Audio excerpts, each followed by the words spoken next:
Welcome to Palais Mermoni.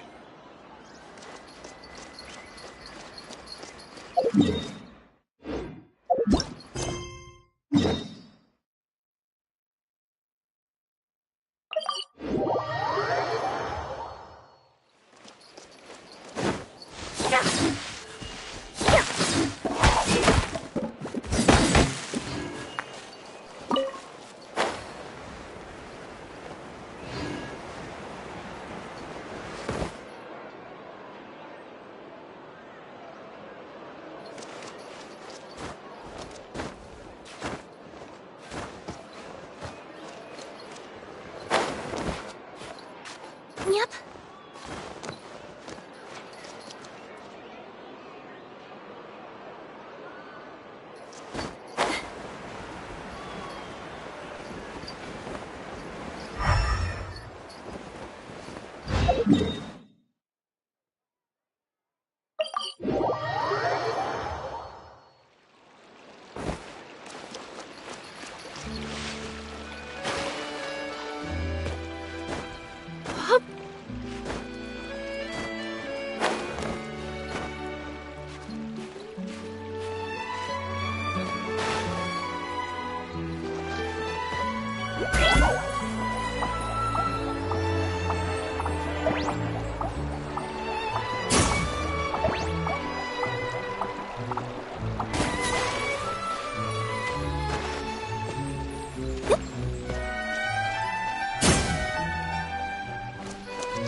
Yep.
always running into her. I see. So you believe that this warning letter was sent by the Phantom Weasel? Absolutely. I've said it before and I'll say it again. The Phantom Weasel never acts as you expect. He must have faked his own death 10 years ago using a body double. Now that he's back, I'm sure the guards who worked on his case back in the day are in for a headache, but however this turns out in the end, the one thing it won't be is boring. Couldn't agree more. As a journalist, I'm gonna get a lot of mileage out of this one. Thank you, sir, for your time. Now, whom should I interview next? Huh? Hey! What a coincidence! Fancy meeting you here. Perfect timing. So, the Phantom Weasel's latest warning letter. What are your thoughts? Yeah, this is the first time we're hearing of this one. Could you clue us in? Huh? Oh, sorry. Yes, this case is from a decade ago. I guess you wouldn't know about it. Well, not to worry. You're in good hands because I'm a professional. The story goes like this. 10 or so years ago, a phantom thief became active in the court of Fontaine. Known only as the Weasel, nobody knew his true identity, and the authorities never managed to catch him. Wow, cool! He sounds like one of those mysterious night burglars that you read about in novels. Precisely. Well, except the part where they actually have a good reputation. Our Weasel targeted whatever people held dear, and no one was safe from his predations. He would just as soon steal a necklace from a rich merchant's safe as he would a toy doll given to a commoner child for their birthday. I know! The phantom thieves you read about in novels rob the rich to pay the poor, but this guy did not discriminate. Unsurprisingly, this didn't work wonders for his public reputation. Every man and his dog wanted to see him behind bars. Yeesh. So, did they catch him? Not exactly. There's a good chance that the Weasel would still be at large to this day if it hadn't been for an accident 10 years ago. A magician named Caesar fell to his death in a botched high-altitude escape performance. When the police went through his personal effects, they found a hoard of stolen loot and gadgets used for criminal activities. And that was how the Phantom Weasel's identity was revealed to all. Sure enough, thefts in Fontaine went down after Caesar's death. But today, 10 years on, the notorious thief has once again issued one of his warning letters and pasted it on the gate of the Opera Epiclese for all to see. I had to squeeze through the crowd this morning to get a photo as soon as I heard. Here, it's this one. So, this is the warning letter, huh? Let's see what he wrote. 3 days from now, when evening falls, I shall take from you that which you hold most dear at the Opera House, just as you did to me 10 years ago. This is, without a doubt, a clear declaration of criminal intent. After years of laying low, the Phantom Weasel is back with a vengeance. What once seemed like an open and shut case has been blown wide open again. But why has he reemerged now? And what does he want? I sense an epic scoop, and I'm going for it. Uh-oh. If this thief will steal anything that other people value, does that mean even we might be targeted? Aww. But Paimon doesn't want to get kidnapped. Well, he'd have to go through you first. You would stop him, right? Okay, the people have spoken. It's clear that the public are very concerned about the Phantom Weasel's reappearance. Let's see, I've got a photo of the letter, my interview notes. Yep, that should be enough to form the skeleton of my article. It does feel like something is missing, though. Something exclusive. Who should I interview next? I need someone with a more concrete connection to the Weasel. Is that who I think it is? Lyney!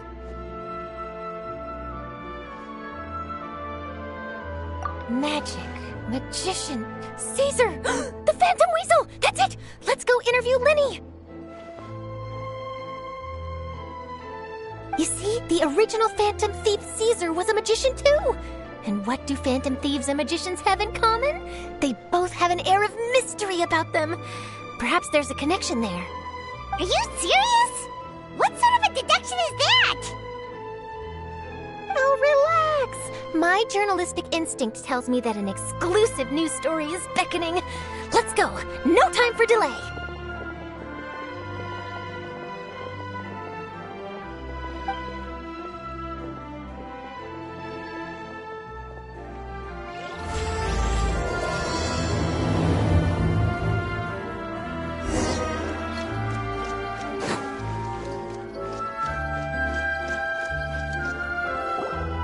Wow, Mr. Magician! How did you know which card I picked? Oh, it's simple. Come closer and I'll let you in on my secret. Magicians have a special skill called telepathy, which means we can read other people's minds. Really? Then, what am I thinking now? Well, first you need to relax, because I can see that you're clenching your fist in your mind, as if to say, no, I mustn't let him guess it. Aww. And now you're getting a little flustered. You're trying to find a way to empty your mind, to think of nothing at all. But the more you try to hide a secret, the easier it'll come out. You snuck out from home today, didn't you? You told your family a little lie so you could come out and play. Now, that's not a good habit. You can tell? Oh boy, you really can read my mind. Of course. Oh, and that's the end of my performance. You should really be heading home. Remember to apologize to your family, all right? They must be worried about you. All right, got it. Bye, Mr. Magician.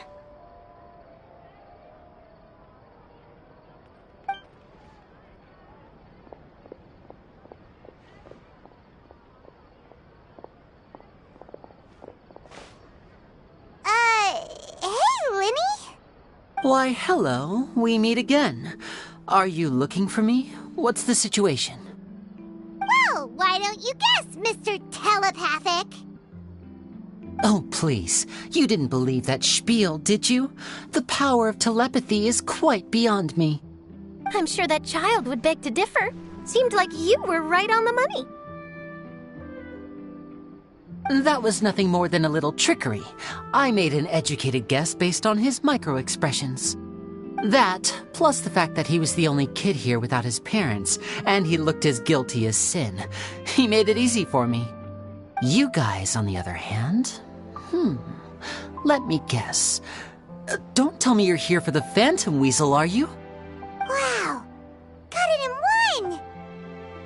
Is this more of your trickery at work? Wait, really? No trickery this time. It was pure luck. His warning letter's been the talk of the town, so I figured that maybe you were asking around about that. Bingo! I plan on writing a column reporting on the latest news about the Phantom Weasel. So, Lyney, what are your thoughts on this infamous thief's reappearance? To be honest, it makes me angry. Angry? Why? You read his letter, right? The Phantom Weasel claims he's planning something in 3 nights' time at the Opera House. That's the night I'll be performing there. Huh. What are the chances? Wait a minute, you don't think he's after you, do you?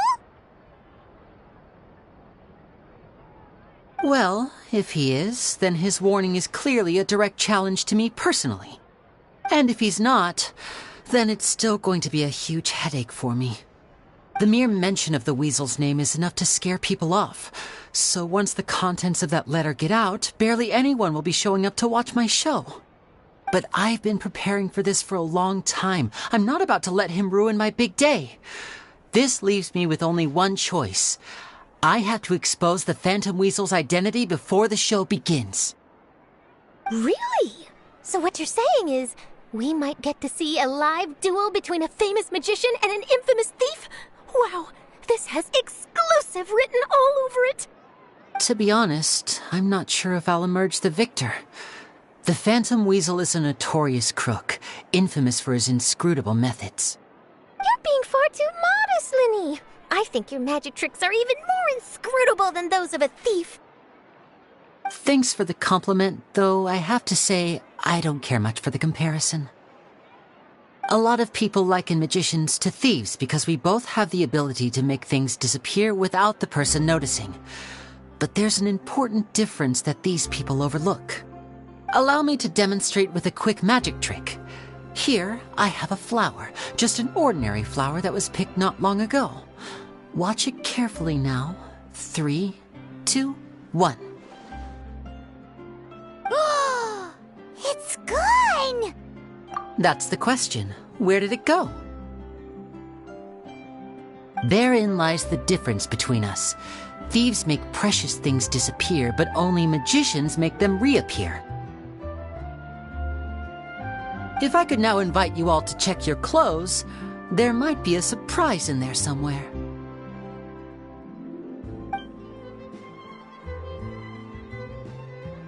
A surprise? Let me see!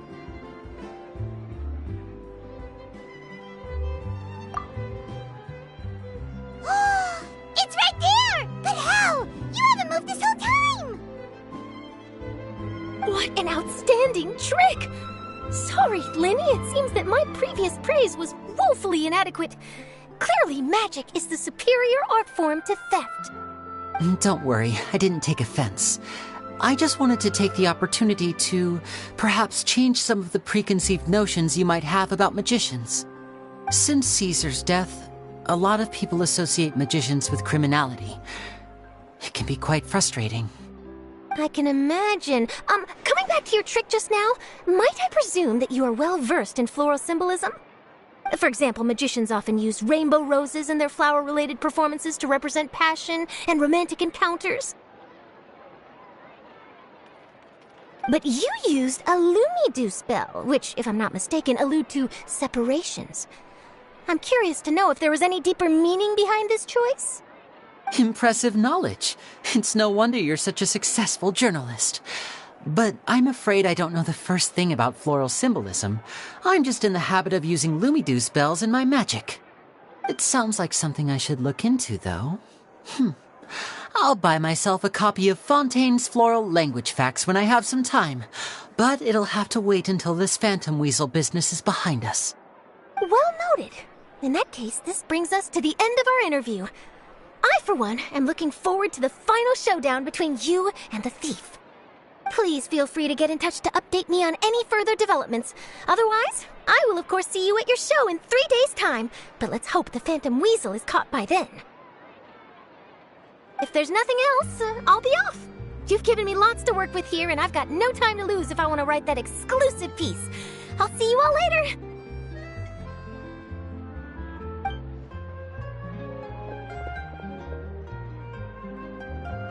So, Lyney, are you gonna tell us how you did that flower trick now?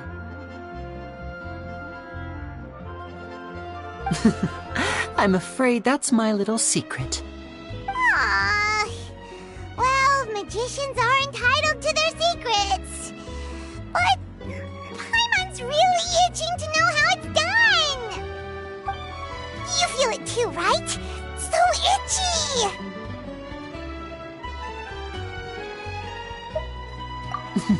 Not so itchy then, huh? Well, since you're so concerned, how would you like to serve as my temporary magician's assistants and help me investigate? Magician's assistants? Oh, that sounds fun! Assistants are technically magicians too! Also, it'll bring us one step closer to figuring out how that darn trick is done! Shall we go for it? The first thing we need to look into is who Caesar really was. If he truly was the Phantom Weasel, that means that the Weasel is dead, and whoever wrote this warning letter is just a copycat criminal. But if he wasn't the Weasel? Well, that'll make things more interesting. It would mean that the Weasel lives, and he's been laying low all this time in some corner of Fontaine. And if we're investigating Caesar, his fiancée Gemma is a good place to start. Word is that she visits the cemetery often, so I asked Lynette to wait for her there. We should make a move. Let's go and rendezvous with Lynette.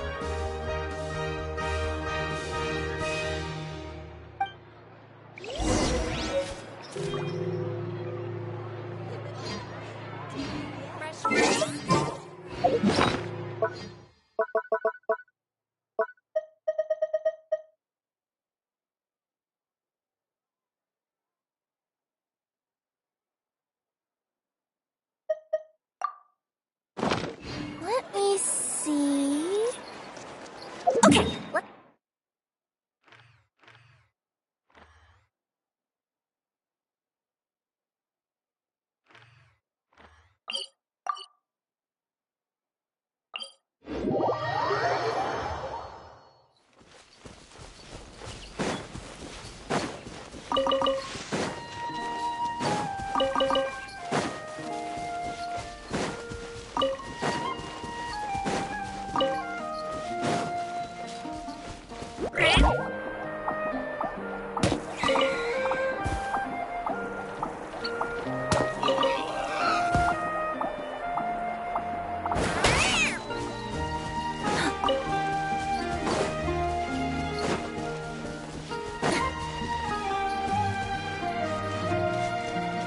more speed.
Paimon's stomach is rumbling already!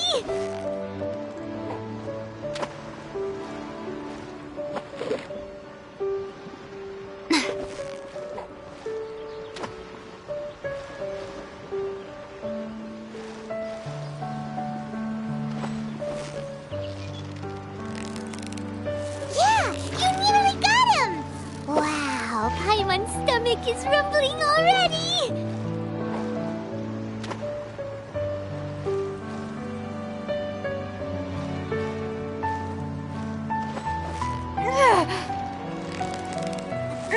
Victory is almost ours!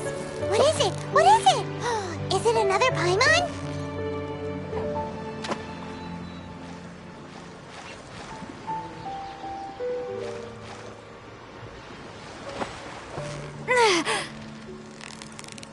Yeah! You nearly got him! Whew, that was a tough fight!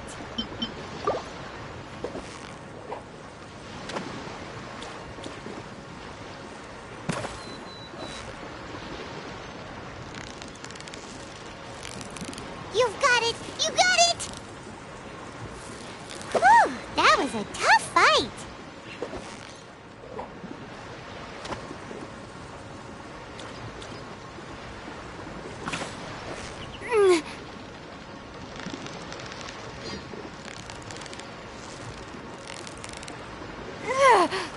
Victory is almost ours!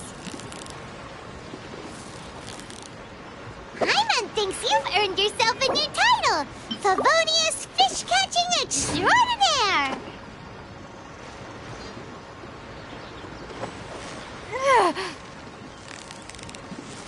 So close, so close! Stay... What is it? What is it? Is it another Paimon?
You took your time.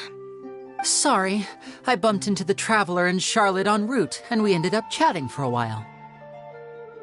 It's been a while, Annette. We're working as Lyney's temporary assistants in the investigation of the Phantom Weasel.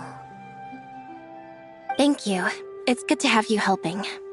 So, what's the situation? Have you seen Gemma? Nope. I've been here a while, and she still hasn't shown up. How bizarre. Maybe it was bad intel. Well, we won't get anywhere by standing around waiting. Traveler, Paimon, let's go ask around.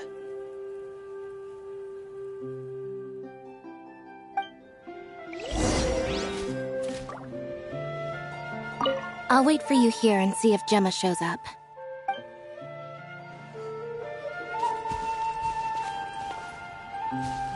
A lot of people here today, huh? When did this cemetery get so popular? Same thoughts here. What's going on?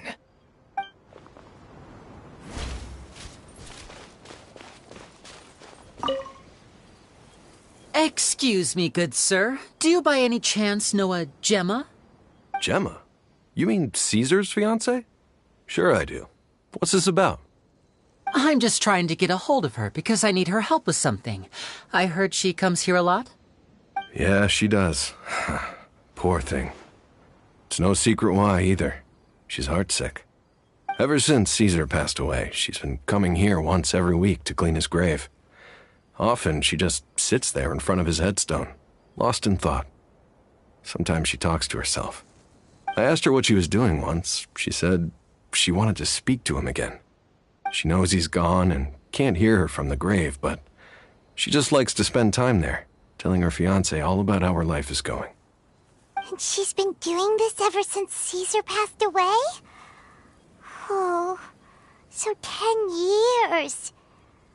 Wow. Their love must have been really strong. I'll bet. Caesar's reputation fell apart after his identity was revealed, so no one else visits his grave. Gemma's the only one who still thinks about him after all these years. I don't know if the mind lives on in the waters after death, but if it does, I'm sure Caesar must be grateful to have someone who remembers him fondly. If I'm honest, I think this is all so unfair to poor Gemma. Her fiancé was a low-life crook. He doesn't deserve someone like her.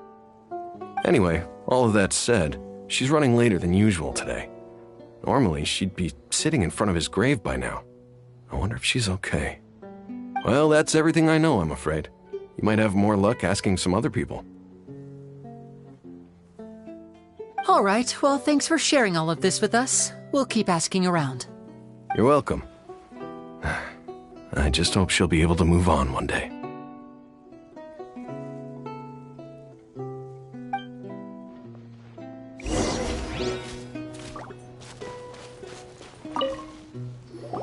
Did you hear the news? They're saying the Phantom Weasel's back. You're kidding. Wait, isn't he dead? I don't know anymore. All sorts of news flying around nowadays. I can never tell what's true and what isn't. But what if, just hypothetically, I mean, what if this weasel's the real deal and Caesar was framed? Called it. Seriously, 10 years ago, on the day it all went down, I said to myself, you know what? This guy's been set up. The Caesar I knew was a good guy. He gave balloons to children on the street, for Pete's sake. What, are we supposed to believe that he was a balloon thief or something? Give me a break. Oh, please. Weren't you the one cursing his name to high heaven when the police announced the news? You were all, oh, that gosh darn lousy son of a, you think you know a guy, or words to that effect. Wait, did I say that? I don't seem to recall. Hello there. Sorry for disturbing you, but I couldn't help but notice you were discussing the Phantom Weasel. We're actually quite interested in this topic as well, but we're struggling to get to the bottom of it. Do you think you could spare a moment to tell us a little bit about Caesar? You've come to the right people. Yep, I was there. Back when Caesar used to perform magic tricks on the street. He was a great magician. The best trick I ever saw him do was pop a transparent balloon, only for a whole bunch of doves to fly out from the inside.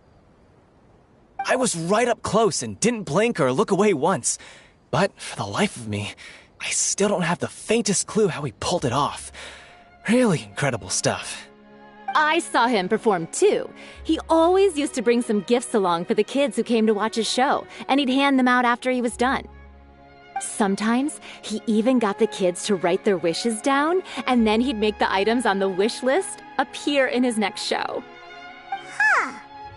He doesn't sound like such a bad guy. But after he died, there were also rumors that he used the wish list to find out what was precious to people, with the intent to steal it later.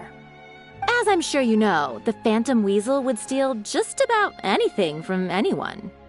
Whatever the case, now that the Weasel is back, Caesar's become a hot topic once more. I bet Gemma must be pleased.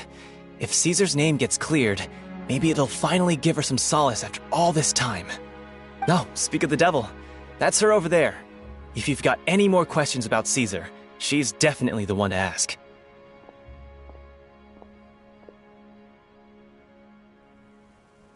So that's Gemma. Is it just Paimon, or does it look like something's wrong? Wait, it looks like she's injured. Come on, let's see if she's okay.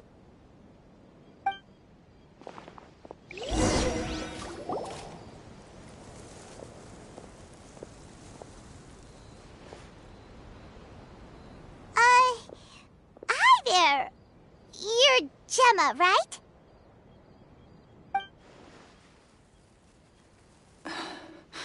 Who's asking?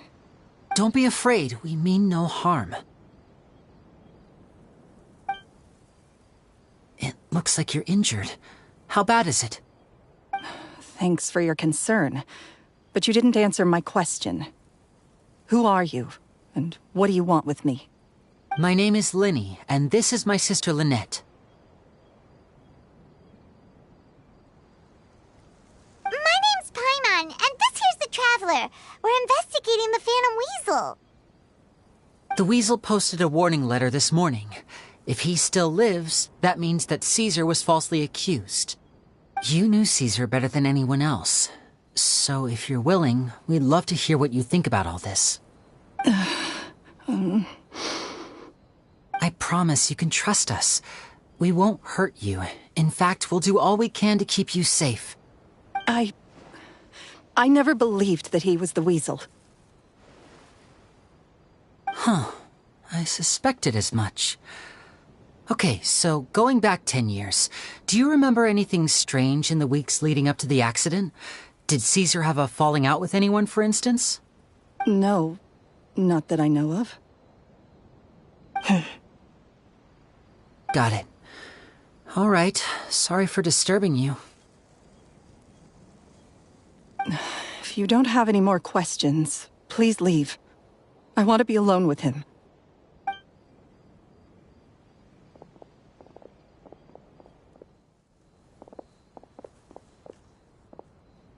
Judging by the look on her face, there's definitely something fishy about her.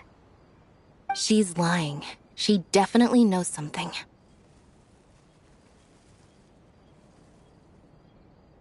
That's fair. We're just a bunch of strangers who showed up and started questioning her about things that happened a whole decade ago. It makes sense that she'd be wary around us. In any case, I doubt we'll get any further here, so let's call it a day.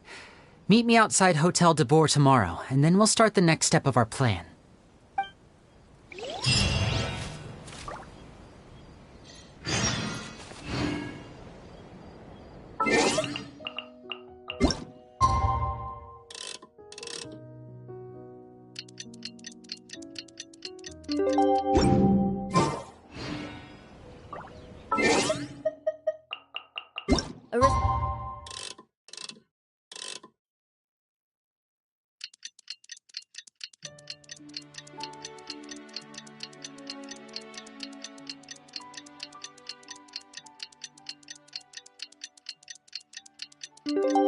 Democratic edit is all just for show.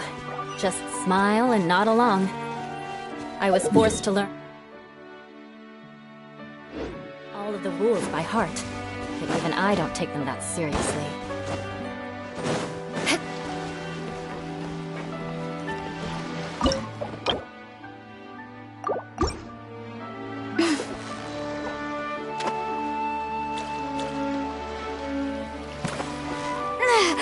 You've got it! Whew, that was a tough fight!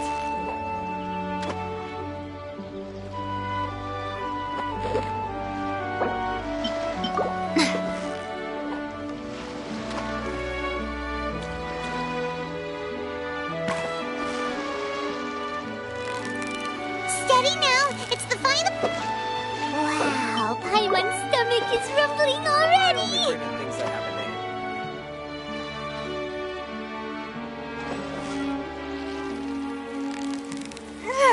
So close, so close! Stay cool! Whew, that was a tough fight!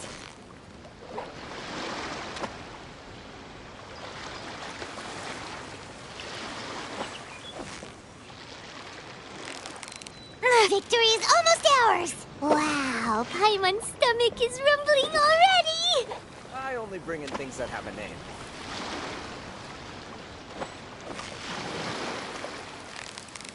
Yeah, you nearly got him! Whoa, nice catch!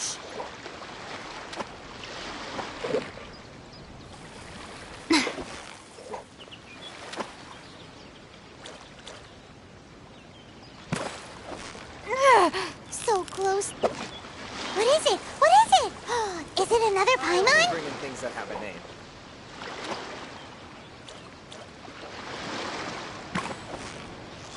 Victory is up! Wow, Paimon's stomach is rumbling already!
Over here.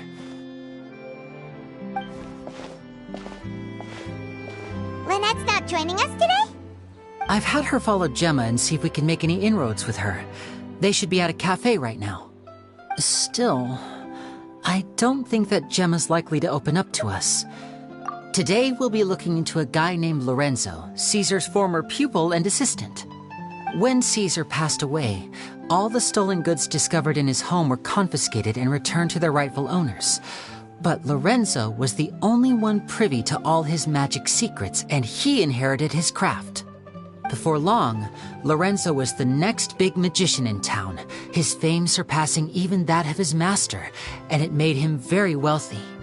He's since left the magic scene, though, and these days, he's a wealthy businessman with his fingers in a lot of different pies. I had to pull a lot of strings, but I managed to get him to agree to a couple of drinks with me.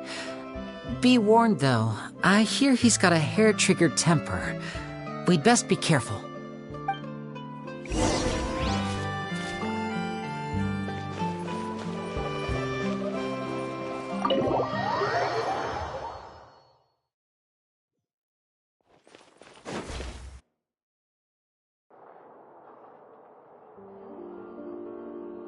You neglected to mention that you were bringing 2 other people with you. My apologies. These 2 are my assistants. When they heard that I was meeting with the former magic maestro himself, they begged and pleaded with me to bring them along. And if it's no trouble, a couple of autographs would really make their day. Oh, forget the pleasantries. Just sit.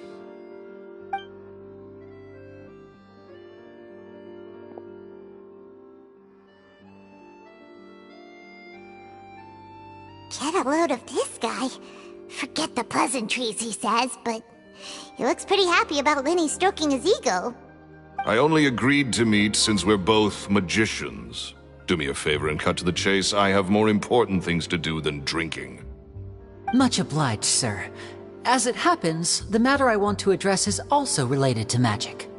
Yesterday morning, a warning letter from the Phantom Weasel appeared on the entrance to the Opera House. He claims to be planning something for the same evening that I'm scheduled to do a magic show there. As such, I believe that I may well be his target. I have to get to the bottom of this to ensure that my show can go ahead as planned. Naturally, any investigation into the Weasel starts with a few questions about Caesar, who... What is there to investigate? Caesar was the Weasel and he's been dead for 10 years. So what if some sick creep thought it'd be funny to write a warning letter? It changes nothing. Are you trying to tell me you actually bought it? Please, sir, no need to get so worked up. I do concede that a copycat is but one possibility. Possibility? It's a fact, Lyney. Look, my patience is limited, so listen carefully while I'm still willing to put up with you. The Weasel is dead. Period.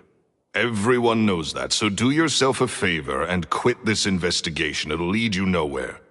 Look, if this affects your magic show in any way, I will personally compensate you for any losses. Oh, sir, I'm honored, really. But this isn't about finances for me. My pride as a magician is what's at stake here, Lorenzo. Copycat or not, this person has thrown me the gauntlet, and I must meet their challenge head on. Your pride? Don't mince words with me, boy. Just tell me, what exactly are you seeking to do? I want to find out the Phantom Weasel's true identity. I have to know for myself what really happened 10 years ago. What would that accomplish? And what do the events of 10 years ago have to do with you, anyway? Look, you of all people should know that a magician never reveals their secrets. And in any case, dead men don't talk. So if you really care about your magician's pride, then you'll forget about Caesar and move on. Uh-oh. This is getting awkward. Lorenzo? Is that? Oh, it is you! I know that big, booming voice anywhere. What's up, my man? Want to grab a drink with me? Another day, I'm busy. Oh, come on, you can't be all business all the time. You know what they say? Live fast, die young. You gotta learn how to kick back and relax once in a while. If I wanted your life advice, I'd ask for it. Now get out of my face and go be drunk somewhere else. Sorry, my good sir. I don't believe I've had the pleasure. Oh, hey! Edmondo. He and I are business pals. We worked together a bunch of times. This is your first time meeting him? Oh, he's always like this. Foul-mouthed and hard-nosed. Never heard a kind word out of this guy the whole time I've known him. And he wonders why he can't get a girlfriend, despite being, what, pushing 40, 30, something? Anyway, point is, a lot older than when he first got rejected by the girl he was into. And he's still into, from what I hear. Shut up and get out of my face. Another word out of you and you can forget about doing business with me ever again. Do I make myself clear? Sorry, I may have had a little too much to drink. All right, I'm gonna leave. Don't work too hard.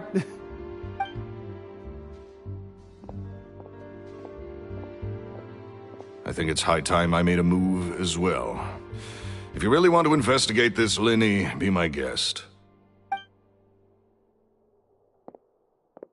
But if nothing good comes of it, don't say I didn't warn you.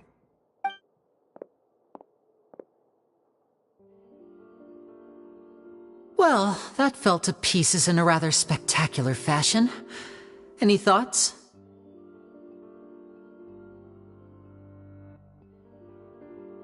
Totally. And what was all that about compensating you for your losses? Why would someone you just met make an offer like that? He's gotta be hiding something. And not like Gemma. She was a little suspicious, but this guy's definitely covering something up. I think so too. We need to look into Lorenzo more closely. That guy Edmondo seems to know a thing or two about him. He only just left. Let's see if we can catch up with him.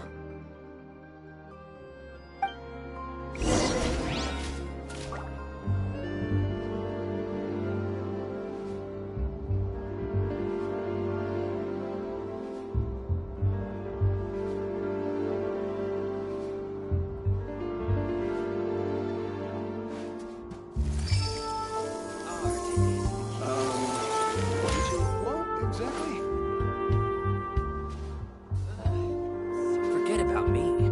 This is about what you want.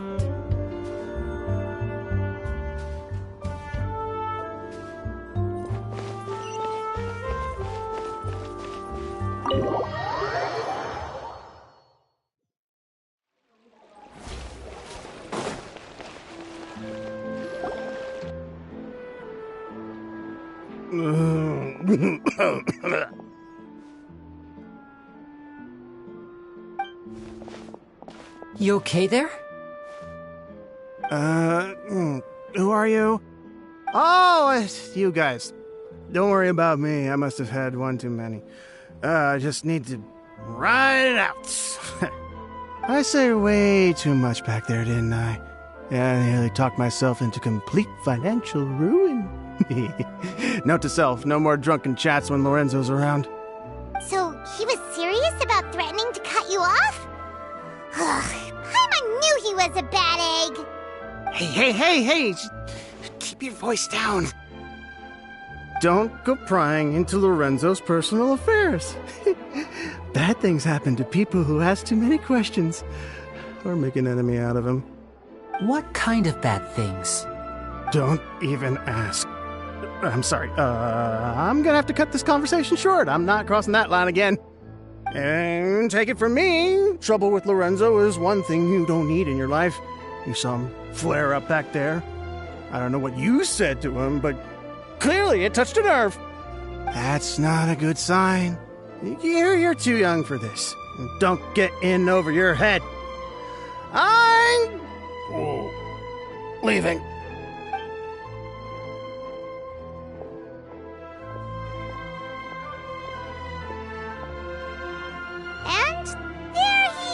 suppose. What do we do now, Lyney? Shh. I think we're being watched. Someone was listening in to our whole conversation. Don't say anything and don't look back. Any altercation in the city will attract the guards. We'd better take this elsewhere.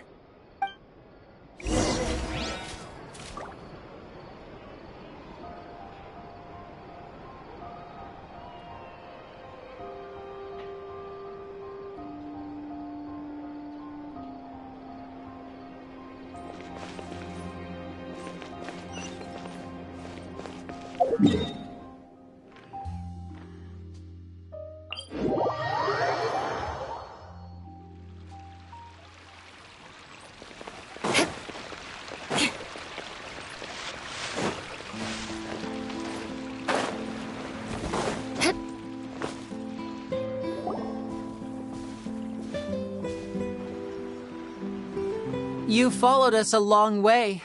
Why don't you come out and introduce yourselves? So you're Lyney. And where's your sister? Ain't she with you today? Save us the trouble and go fetch her for us. Let's not drag this out. Paimon doesn't like the tone of your voice, mister! Who sent you, huh? Save your questions, missy. You ain't gonna need answers where you're going. Capiche? Looks like we can't avoid this fight. Now, I'm not the strongest fighter, so I hope you're ready to back me up. Don't worry, we got this!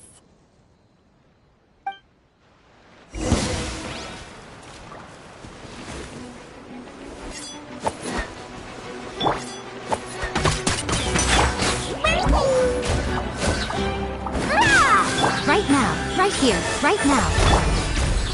Yeah! Leave the wounded to me!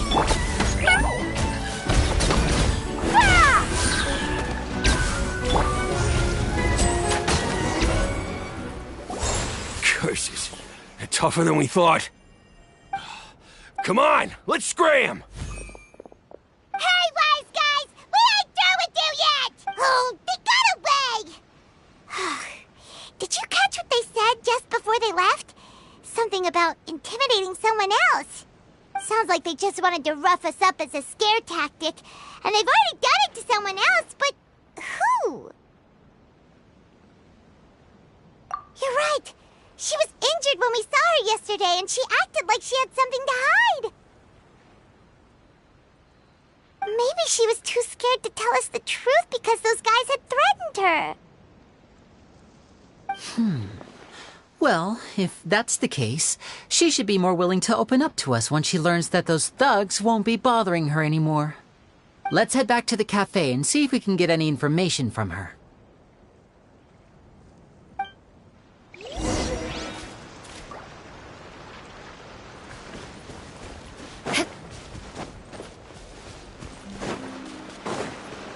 More speed.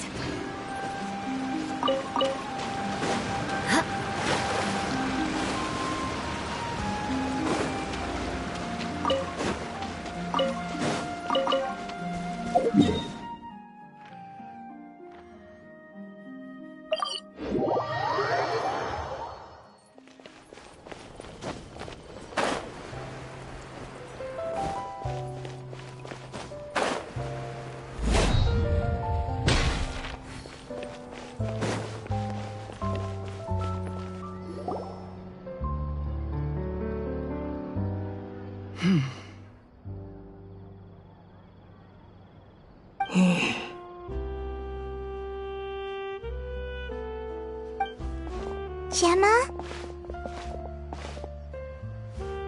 You again. What is it this time? We just ran into the men who've been threatening you, and we gave them a taste of their own medicine. So, you can relax now. We're here to protect you. What? Why? I didn't tell you anything. Why would they come after you? Sounds like they're no strangers to you. That's putting it mildly. I know them all too well, and I hate them with every fiber of my being. It's been 10 long years, And still, every time I try to look into Caesar's death, they show up and warn me not to do anything stupid. How do I know I can trust you? Do you really think you can get to the bottom of it all? And why are you doing this? I'm afraid I can't reveal all the details just yet, but I can promise you this. I will expose the Phantom Weasel's true identity. Because you see, this is a personal matter of the utmost importance. I give you my word. Trust me. Okay. How can I help you? I've heard that Caesar used to have a magic workshop where he kept a lot of his personal effects. If possible, I'd like to take a look at them. Do you know where it is? The Fleuve Sonde. But the place was sealed up by the police after his death, and no one's been there since. I also know that the Fleuve Sonde is dangerous territory. Lots of hostile groups lurking around. If you're serious about going there, please be careful. Understood. Lynette, you stay here and take care of Gemma. Don't let her come to harm. Got it. But if I'm staying here, I'm ordering dessert. I mean, bon appetit. But stay sharp, too. They're likely to come for you while I'm away. Okay. Alright. Power saving mode off. I'll start taking this more seriously now.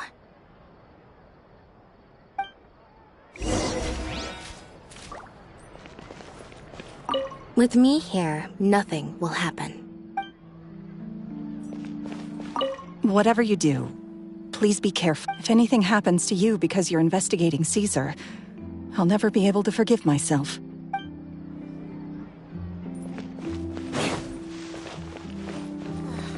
tea here just keeps getting more bitter. No more free coffee.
If Gemma gave us the right location, then the workshop should be right nearby.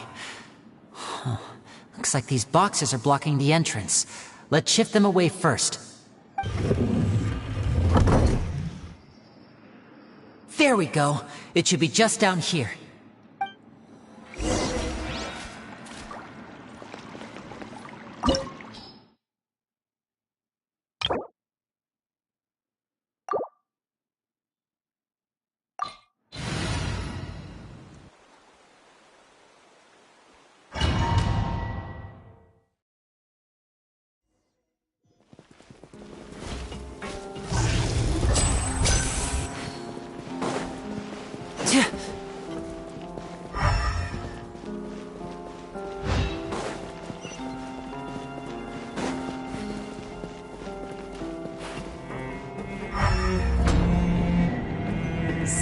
This was Caesar's workshop. Nothing suspicious here, just normal magic props. Let's head in further. What was that? Oh, is this one of Caesar's gadgets? Guess we must have triggered some sort of device.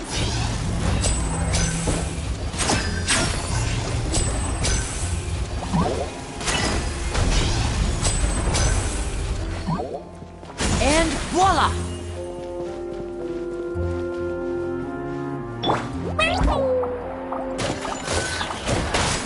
Sign here, please!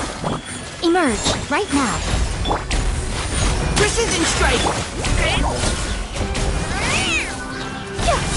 Crush! Let's keep going, team!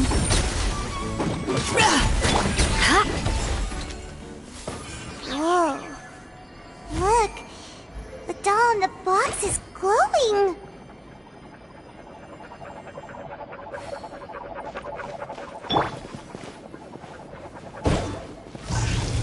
There's something written on the card on this doll. Let's take a closer look.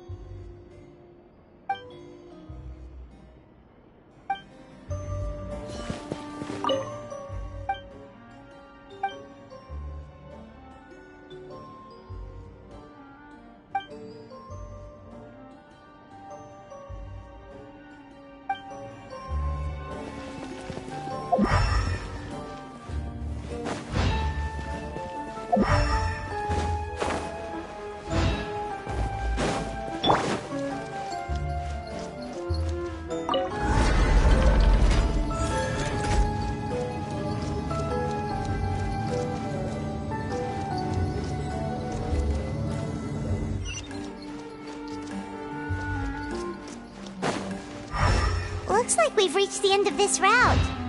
Shall we try a different one?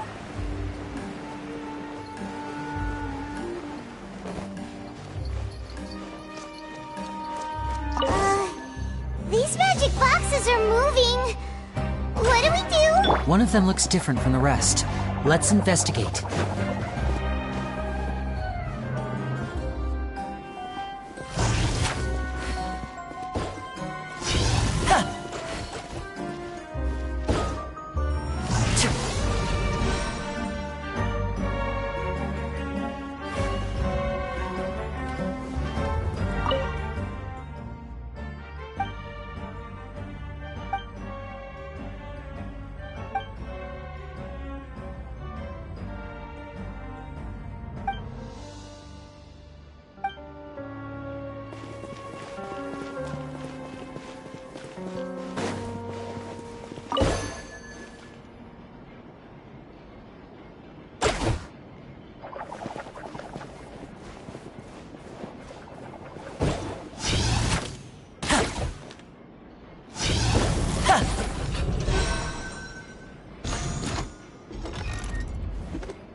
That's weird.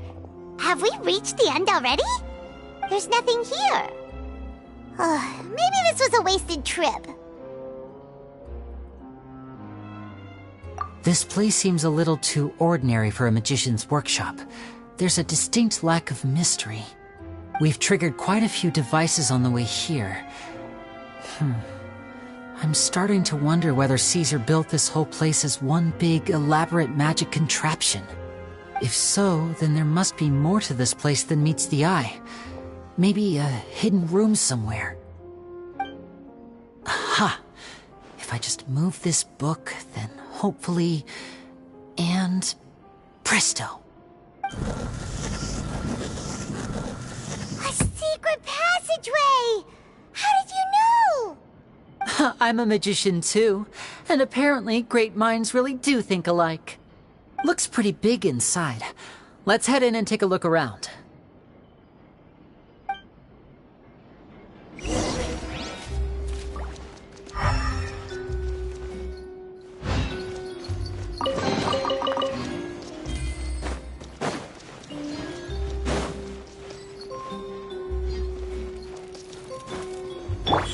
Right here.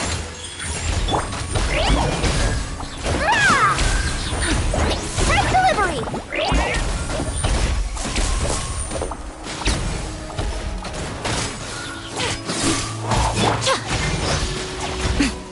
You had your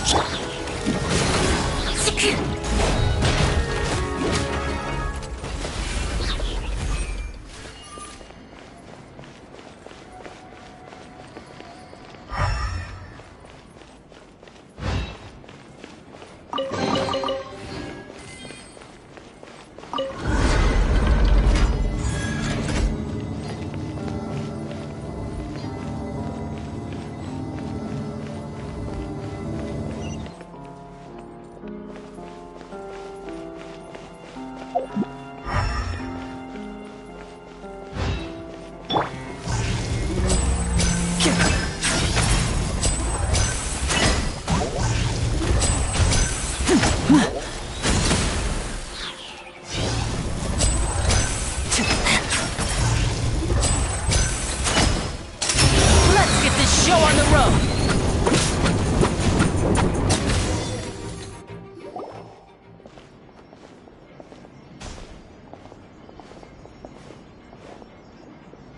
Why have you stopped, Lyney?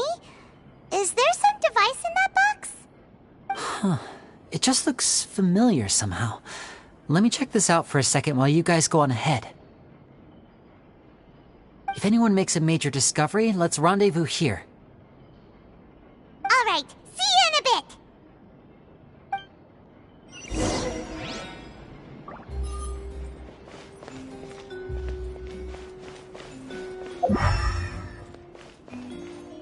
The placement of this device inside.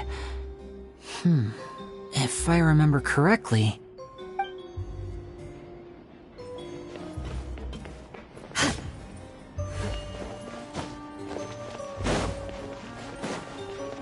More speed.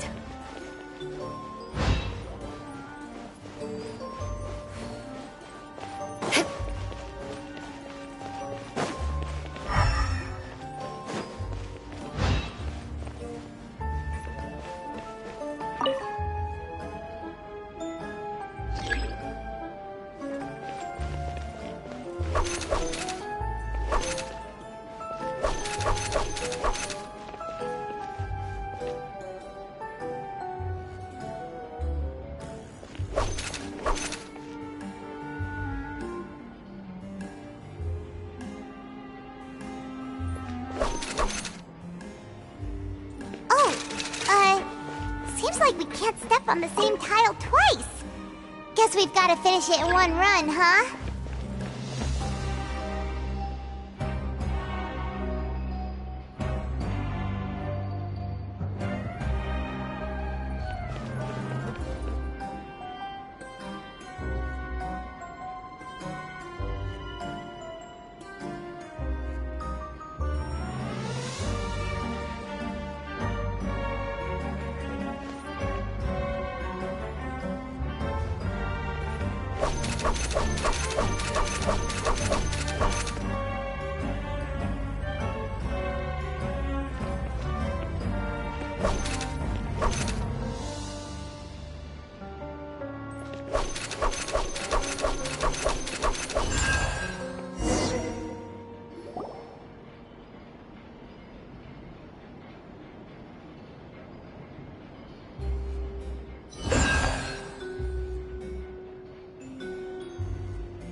he wrote a lot about the principles of magic. Whew. Much too advanced for Paimon. Hey, look! Is that Caesar's diary on the table? This book's thick as a brick! Let's take a peek inside it, shall we?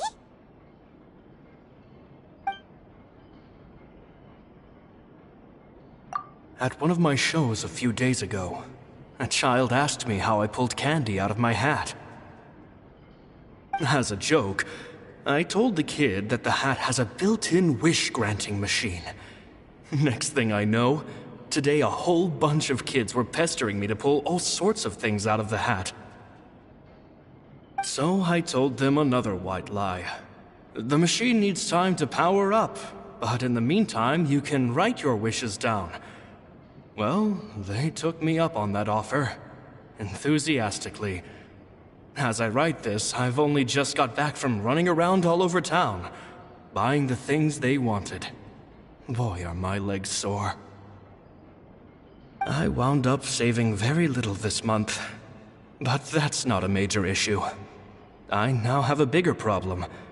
How am I going to hide all these things inside my hat? Two children came to talk to me after today's show. I don't know why they were out on their own. They looked much too young to be unsupervised. I do hope they got home safely. Anyway, they said that they wanted me to teach them how to do magic. It's not uncommon for children to ask this, of course, but I've never seen any of them as serious about it as these two. I told them that learning magic is very hard work, but that didn't faze them at all. It's like they already knew. They seemed so committed. I couldn't turn them down.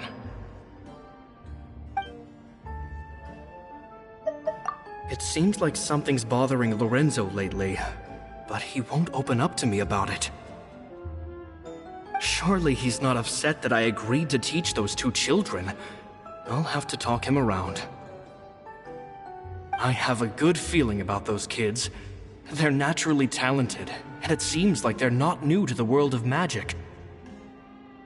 They have all sorts of fantastic ideas. All I'm really doing is helping them develop a more professional standard training plan. They wanted to call me Master, but I told them they absolutely mustn't. Any magician worth their salt could have taught them what I have. They're the geniuses here. Compared to them, I don't deserve to be called any sort of master. With time, I have no doubt that they could become far greater magicians than I. My only concern is why they're so mature for their age. I fear they've had to grow up too fast. I don't dare to imagine what they must have been through. Gemma thinks so too. She doesn't like being around them. Says that their eyes are too piercing. They don't bother me, but then again, I've never been the sharpest tool in the shed.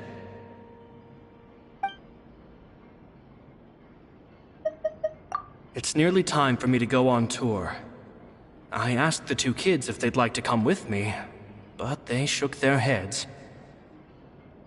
I once overheard them talking about their father and their mission. Sounds like their parents have other plans for them. I guess we'll be parting ways soon. It's only been 10 days since I first met them, but I think that I've gotten a feel for their personalities now. They're very tough, but also very cautious, and they trust no one but each other. This, I fear, is not a good habit to have. They hide things from me too. For example, when I asked them where they live and why they wanted to learn magic, they lied. That's the thing about children. Whenever they're trying to cover something up, it always shows somehow. I can sense that their lives have been hard, possibly even dangerous too. They're not like other children. It's a shame that I can't do more to help them. After thinking things over, I decided to tell them a bit about how I see the world. It's full of lies and falsehoods, and that is why we must find our own truth. P.S. I hope they won't find my nagging annoying. Children are so opinionated nowadays. Will it do them more harm than good for someone they've only known 10 days to lecture them like that? P.P.S. Maybe I'm overthinking this. Children aren't interested in grand philosophies. It probably just went in one ear and out the other. I bet they've already forgotten every word I said. Oh, Caesar, Caesar. Just mind your own business next time.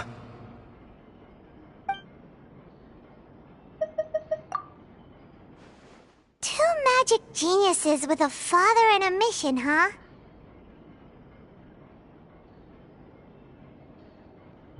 Sounds a lot like he was writing about Lyney and Lynette, don't you think?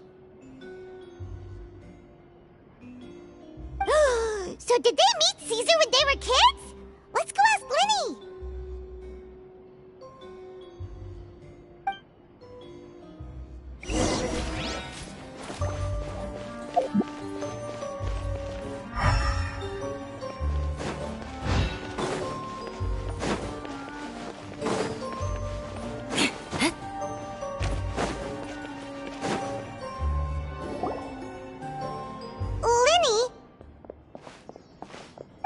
Hold that thought.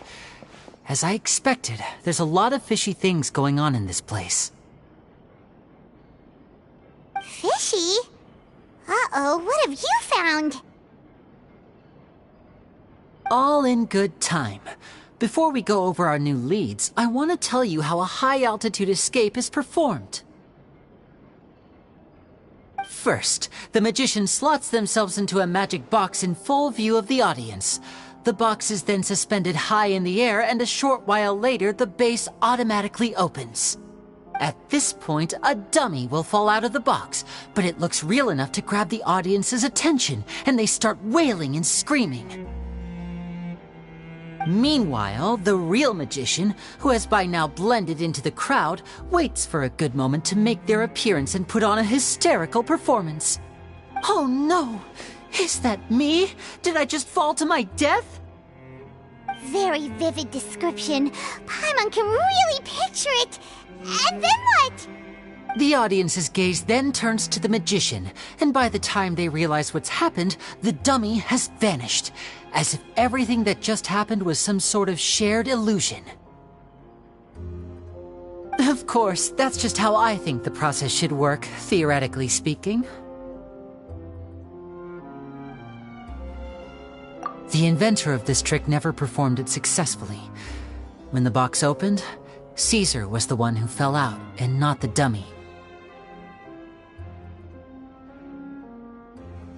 He fell right to the ground from the highest point of the opera house. No one could hope to survive that fall, not without a vision at least. And no one else has ever attempted this trick since. My understanding of how it works is just based on what I could gather from his notes and the relevant gadgets here in his workshop. So Caesar's famous high-altitude escape has never been done, huh? Paimon was about to say how cool it would have been to see it in person, but if it's that dangerous, it's probably for the best that no one else tries to do it. Wait a second. So if a dummy's supposed to drop out of the box, then where does the real magician go? How does he get out? Glad you asked. That brings us to the secret of said box. This box right here is the one that Caesar constructed himself to use in the performance, and it's not as simple as it looks. Inside, there's a device that only the magician himself would know about. Once the magician's inside and the box is lifted up into the air, the audience's view of the box is fixed at a certain angle. From where they're standing, they have a clear view of the front, sides, and bottom, but the back and the top are now no longer visible. At this point, the magician presses a button inside the box, opening a secret door out of view. He then escapes through this trapdoor onto the Opera House roof, waits for the dummy to fall and distract the audience, and quietly returns to ground level. That's way simpler than Paimon imagined. Even Paimon could probably do it. Well, there's a little more to it than that, of course. The hardest part of this trick is controlling the audience's mood and reactions. That takes an exceptional degree of showmanship. There's the falling dummy, the miraculous reappearance, the pompous performing. Maybe the magician would even have themselves tied up before it begins to strengthen the impression that there's no escape. Many days and nights of careful research and painstaking practice would have gone into this, all culminating in a performance just a few minutes long, but one that still manages to transform the shock and grief of a tragic accident to the joy and laughter of a mesmerizing magic trick. Caesar was a highly accomplished magician. But unfortunately, even he didn't manage to pull it off. So, how did it go so wrong? You said you found some fishy stuff here. Have you figured out what really happened? I can make a pretty good guess. I looked into the case files. The magic box Caesar was using at the time of his death had the secret button I mentioned positioned on the right-hand side. And, sure enough, he always used his right hand as his dominant hand in public. Okay. Nothing suspicious there. But here's the strange thing. Most of the devices in this workshop have the mechanism on the left-hand side, including this box right here, which leads me to believe that Caesar was in fact left-handed. Because a magician can't afford to have their most basic habits stand out too much. People naturally focus their attention on the most important details of the task or situation at hand. But a magician needs to be able to redirect an audience's attention at will so as to avoid arousing their suspicion. The essence of magic is getting people to believe a lie. If even the truth raises eyebrows, the falsehoods become all the more difficult to mask. And so, Caesar trained himself to use his right hand to align with his audience's expectations. Great magic always requires sacrifices. But in his most stressful and nerve-wracking moments, and when no one was watching, reflex would kick in and he'd use his left hand. That's why he set his gadgets with the mechanism on his left. Exactly. I think that's likely what happened. Caesar would have been under a lot of time pressure during the escape.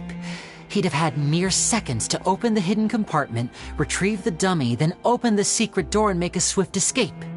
But I'm sure he was confident. He would have rehearsed countless times to the point where it was second nature. He'd barely need to think about what he was doing because muscle memory would guide him through. So he opened the compartment, took out the dummy, checked everything was in order, and then went to leave. With his left hand, he reached for the button, and suddenly, his heart skipped a beat. It wasn't there. Much like when you reach for your keys but find your pocket empty, his mind needed a moment to process what was going on. Instinctively, his left hand would keep feeling around for the missing button, maybe for another second or two, until the bottom of the box gave way. With the stakes being as high as they were, just a 2-second delay cost him everything. The authorities would find nothing suspicious and conclude that his death was due to his own error. When in reality, someone switched the boxes, and they did it to murder him. But how would they be able to make the switch without being noticed? That would be difficult to pull off, no? It would have to have been someone who knew that he was left-handed, and who could move his props around without arousing suspicion. Someone who was always by his side. Isn't that right, Lorenzo? You just couldn't let sleeping dogs lie, could you? There's not a lot of people who'd go to all this trouble for some magician who died 10 years ago. I didn't want to have to do this, you know. Silencing you the hard way just creates more problems for me to deal with. But I gave you your chance. I hoped you'd do what's good for you and back off like the lady, but you disappoint me. You mean Gemma? So you are the one who's been threatening her! Yes, although however stubborn she might be, she was never much of a liability. But you people, you never even knew him, but for some reason you just wouldn't drop it. Which is why you can't leave this place alive. Take them out, and make it quick. Do your worst!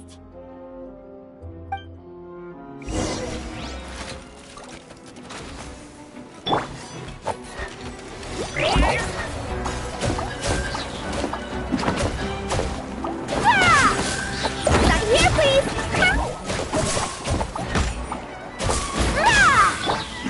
Right now.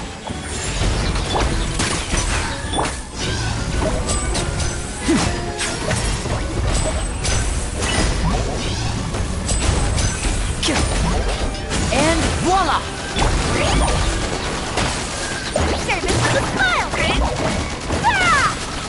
Show them. Right here. Right now. Neutralizing threats. Now's your... A round of applause!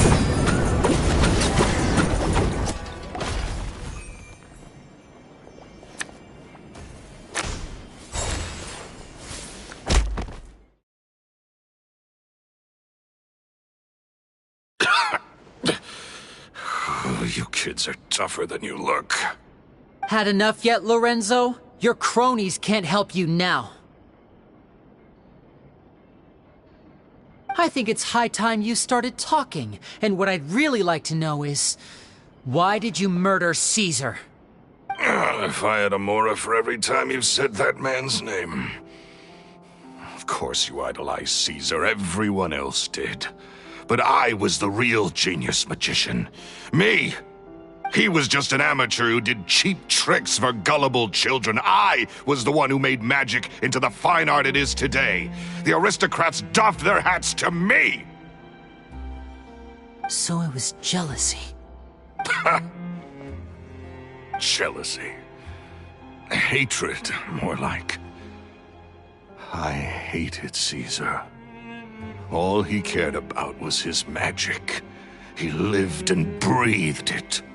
He poured everything into his street performances and his stupid tours like it was just a hobby to him, never bothering to think about Mora. What sort of fool devotes their life to the art of deception and never has a Mora to show for it? But the people loved him, didn't they? Oh, how they looked up to him. No one gave me a second look. All I ever heard was, "Oh, your master's amazing, isn't he?" Amazing. Yeah, so amazing that he was completely broke. Every other apprentice was living it up at their master's expense, but no, not me. I put in all the work, mastered all the skills, and it brought me nothing more than the life I already had. He forbade me from using magic to trick people out of their Mora. There was nothing he hated more than that. And with his reputation in Fontaine, it was too risky for me to go it alone. As long as he was alive, if I dabbled in my own brand of money-making magic, he would expose me, and it would destroy me. I had to kill him. There was no other way. He had to go. And this was your only motive? It was reason enough. What other motive would I need? Well, I was under the impression that there might have been other factors at play. For instance, maybe you were in love with Gemma, but she was engaged to Caesar. In love with Gemma? Don't be ridiculous. Guess I was wrong about that then. Next question. Are you the Phantom Weasel? I am. Caesar was so strict with me. He insisted that his way was the right way, that the sole purpose of magic was to bring joy to the world. I never bought into any of that. I was more interested in the practical value of magic. Sure enough, it helped me fill my pockets with all kinds of valuable treasures.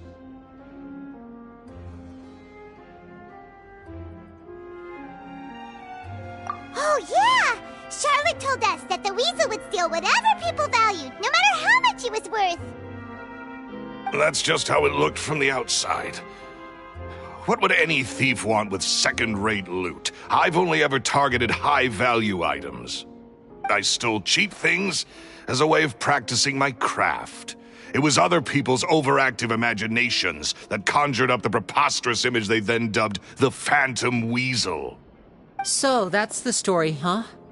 Well, I hope you're ready to tell it all over again during your trial. What choice do I have? You're a pack of wolves, and you've got me between your jaws. You've seen what's here, and my last-ditch effort to stop it getting out has failed. What else can I do? So be it. I've enjoyed power and wealth for the last 10 years, the likes of which Caesar could never give me. I wouldn't choose for things to end this way, but I regret nothing. Very well. In that case, I'll contact the guards. Traveler, Paimon, keep an eye on Lorenzo for me. I'll meet you just outside the workshop when I'm back.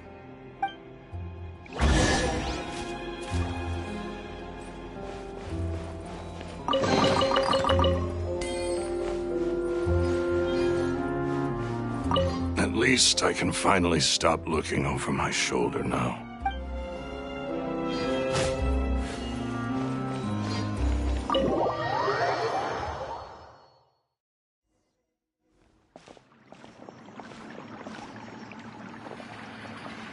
Lyney has told me the whole story. Lorenzo, do you confess to the murder of Caesar and to framing him for the Phantom Weasel's crimes? Look who's finally developed a conscience. What kind of disciple murders their own master? I hope it was worth it, because they'll be hell to pay.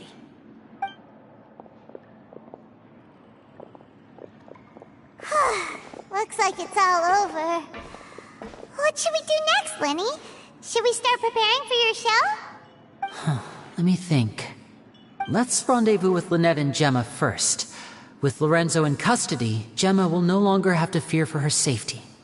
Good point. We should go tell Gemma the good news right away. It'll give her some peace of mind for sure.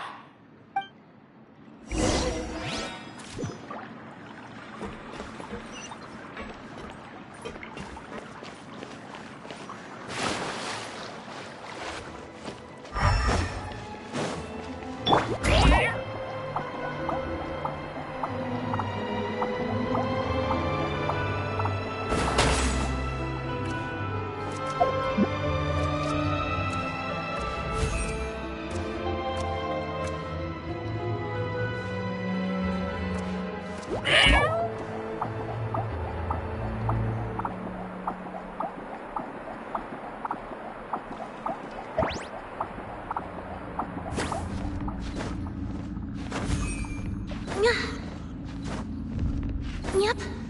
Hup.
you're back.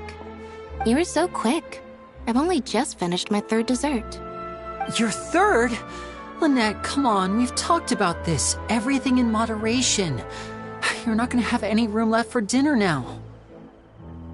It's fine. I'll shift to exercise mode and jog off the excess sugar. That's besides the point. Well, it's done now, but try to eat a more balanced diet in the future. Point taken. Did everything go okay? Of course! Lorenzo was no match for us. The guards are taking him into custody as we speak. Gosh, that's amazing. I'm sorry, I still didn't know if I could trust you, but now it seems I can. I had my suspicions about Lorenzo, but It's okay, we understand. He did threaten you. Paimon would find it hard to trust strangers in your position, too. But you don't need to be scared anymore. Everything's gonna be okay. Sorry. My emotions are all over the place right now. I've been waiting for this day to come for so long. I always wanted to report Lorenzo. He took all of Caesar's property, which I found suspicious, but I had people watching me all the time, so I couldn't risk looking into it. I was so afraid. I was scared he'd do something terrible to me, and then no one would be left to visit Caesar's grave. So I never had the courage to speak out. Thank you all. Truly. Thank you so much.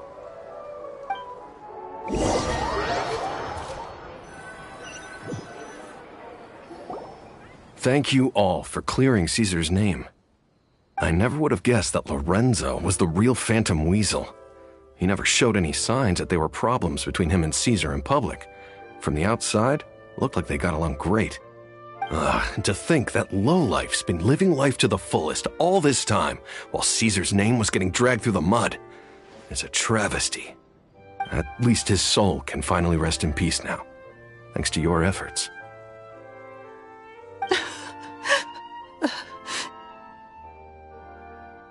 If only I'd realized before it was too late. Don't blame yourself, Gemma. This isn't your fault. Yeah, you still have the rest of your life to live. Caesar wouldn't want to see you spending it feeling guilty. Cheer up, Gemma. My brother's doing a magic show at the Opera House tomorrow evening. Would you like to come along? It might raise your spirits. This show will be a special one. We're holding it in Caesar's honor. In Caesar's honor? Really? Oh, thank you. I'll be there. Great. We'll see you tomorrow evening.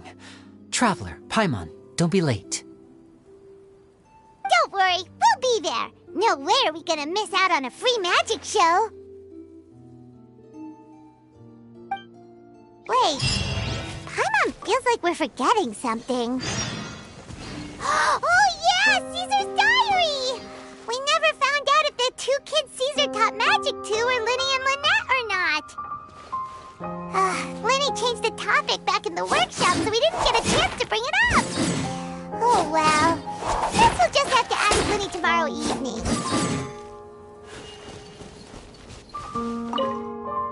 I've spoken many choice words about Caesar over the years. I'm so ashamed of myself now. He was such a good man.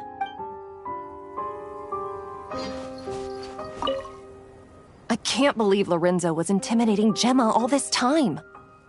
He comes around here sometimes. Not to clean Caesar's grave, though. He just stands off to the side and watches Gemma from a distance. She must have known, but she never asked him to leave. I wonder why that is.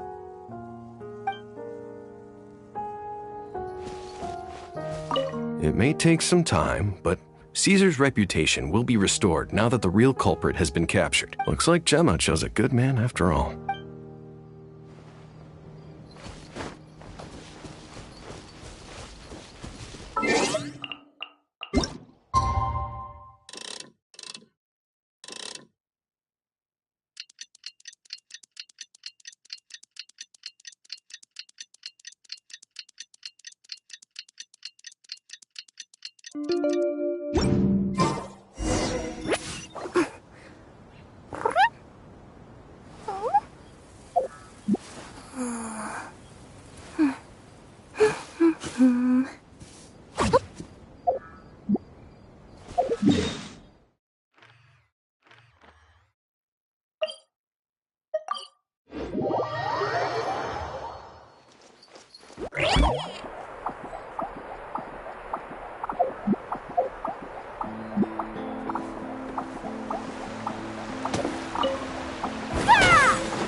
Not this time. My brother's going solo today. So, I'll be watching with you. Good evening, ladies and gentlemen. I hope everybody's ready because the show is about to begin. The great magician Lyney has prepared a spectacular show for us all tonight, concluding with an all-new grand finale that no audience has ever seen before. Wow! A new trick! Thank you all so much for coming. Now, prepare to join me on a journey through the mystical and miraculous.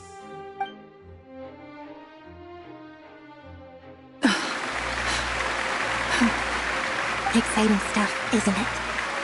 Yes, it's just... It reminds me of him. No wonder. Caesar was a famous magician too. So, how did you two first meet, Gemma? Well, I was out on the street once, and I saw him performing for little children. Children love magic, because they're willing to believe in things that can't be rationally explained.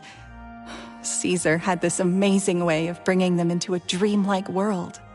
And somehow, I felt drawn to him too. So I went up and asked him to do a trick for me. Aw, that sounds so romantic. What trick did he do? It was with a flower. He took it in his hand, snapped his fingers, and it magically appeared on my head. I was so happy that day. No one had ever given me a flower before that. Oh, that's so cute! Actually, now that you mention it, Lyney's done that one before. Is that right? Then I suppose he's a romantic at heart, just like Caesar. So let's treasure the time we have with him. After all, you never know when the people dearest to you might be gone. That's right. It's all over now. Paimon doesn't really know how to comfort you, but at the very least, no one's gonna be intimidating you from now on. You can breathe easy at last, right? Right. Yes, you can breathe easy now, Phantom Weasel. See? Even Lynette says... Wait, what? The Phantom Weasel? Lorenzo escaped? Where is he? What do you mean, Phantom Weasel? As Lyney once said, a performer's job is to commit fully to their role and put on a flawless performance for their audience. But once the bag of tricks is empty and the curtain falls, it's time to end the show. The spotlight is no place for someone with no more cards up their sleeve. It's been 10 years, Gemma. Aren't you tired of the grieving widow act? I think it's time to put an end to it. What are you talking about? Paimon doesn't like this riddle. Traveler, Paimon doesn't like where this is going. Come on, say something! Ladies and gentlemen, I hope you're all enjoying the performance so far. There will now be a brief intermission, after which Lyney will perform the most electrifying act of tonight's show, the one we've all been waiting for. The final performance will take place outside of the Opera House, so please make your way outside in a calm and orderly fashion. The Phantom Weasel never did like public places, did they? Don't worry, this place will be quiet soon. Let's talk somewhere else for now.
Dear me, this is awkward, isn't it? And unfortunately, I'm all out of gadgets, so I'm afraid I can't do any tricks to liven up the mood. This is a big mistake for a magician to make, but thankfully, I do have a backup plan.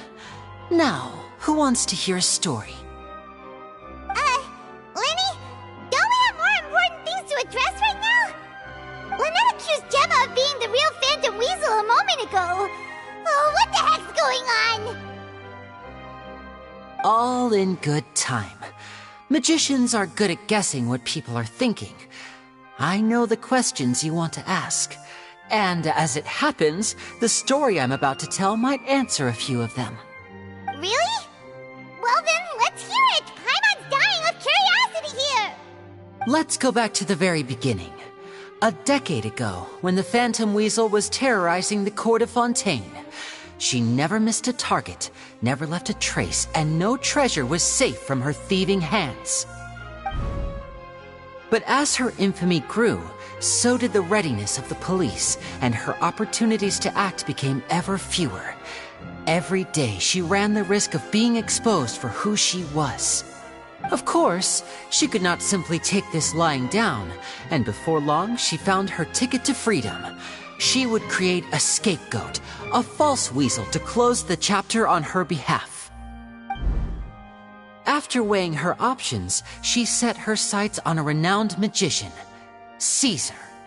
After all, magic and theft shared enough similarities for people to buy the story when the truth came out. So then what? Being the master deceiver she was, the weasel easily earned Caesar's trust. Now all that remained was to frame him for her countless crimes. But as she was considering how to make her move, she noticed Caesar's aggrieved pupil, and a new thought entered her mind. Maybe I don't need to get my hands dirty after all. At her encouragement, Lorenzo tampered with Caesar's magic box, causing him to fall to his death. Afterwards, Lorenzo seized his master's property, and the weasel set about tarnishing Caesar's reputation. Two co-conspirators committed the perfect crime.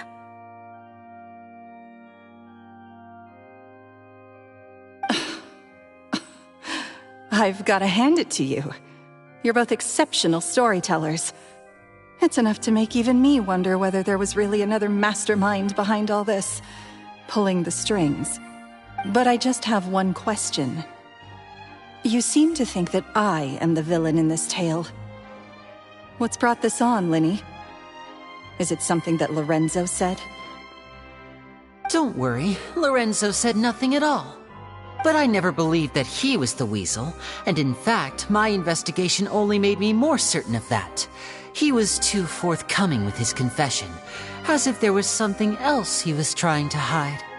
How disappointing. So you'd sooner trust Lorenzo than me, even without a shred of evidence?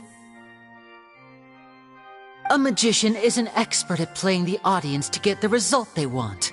And I have no doubt that you, Gemma, are equally talented in this regard.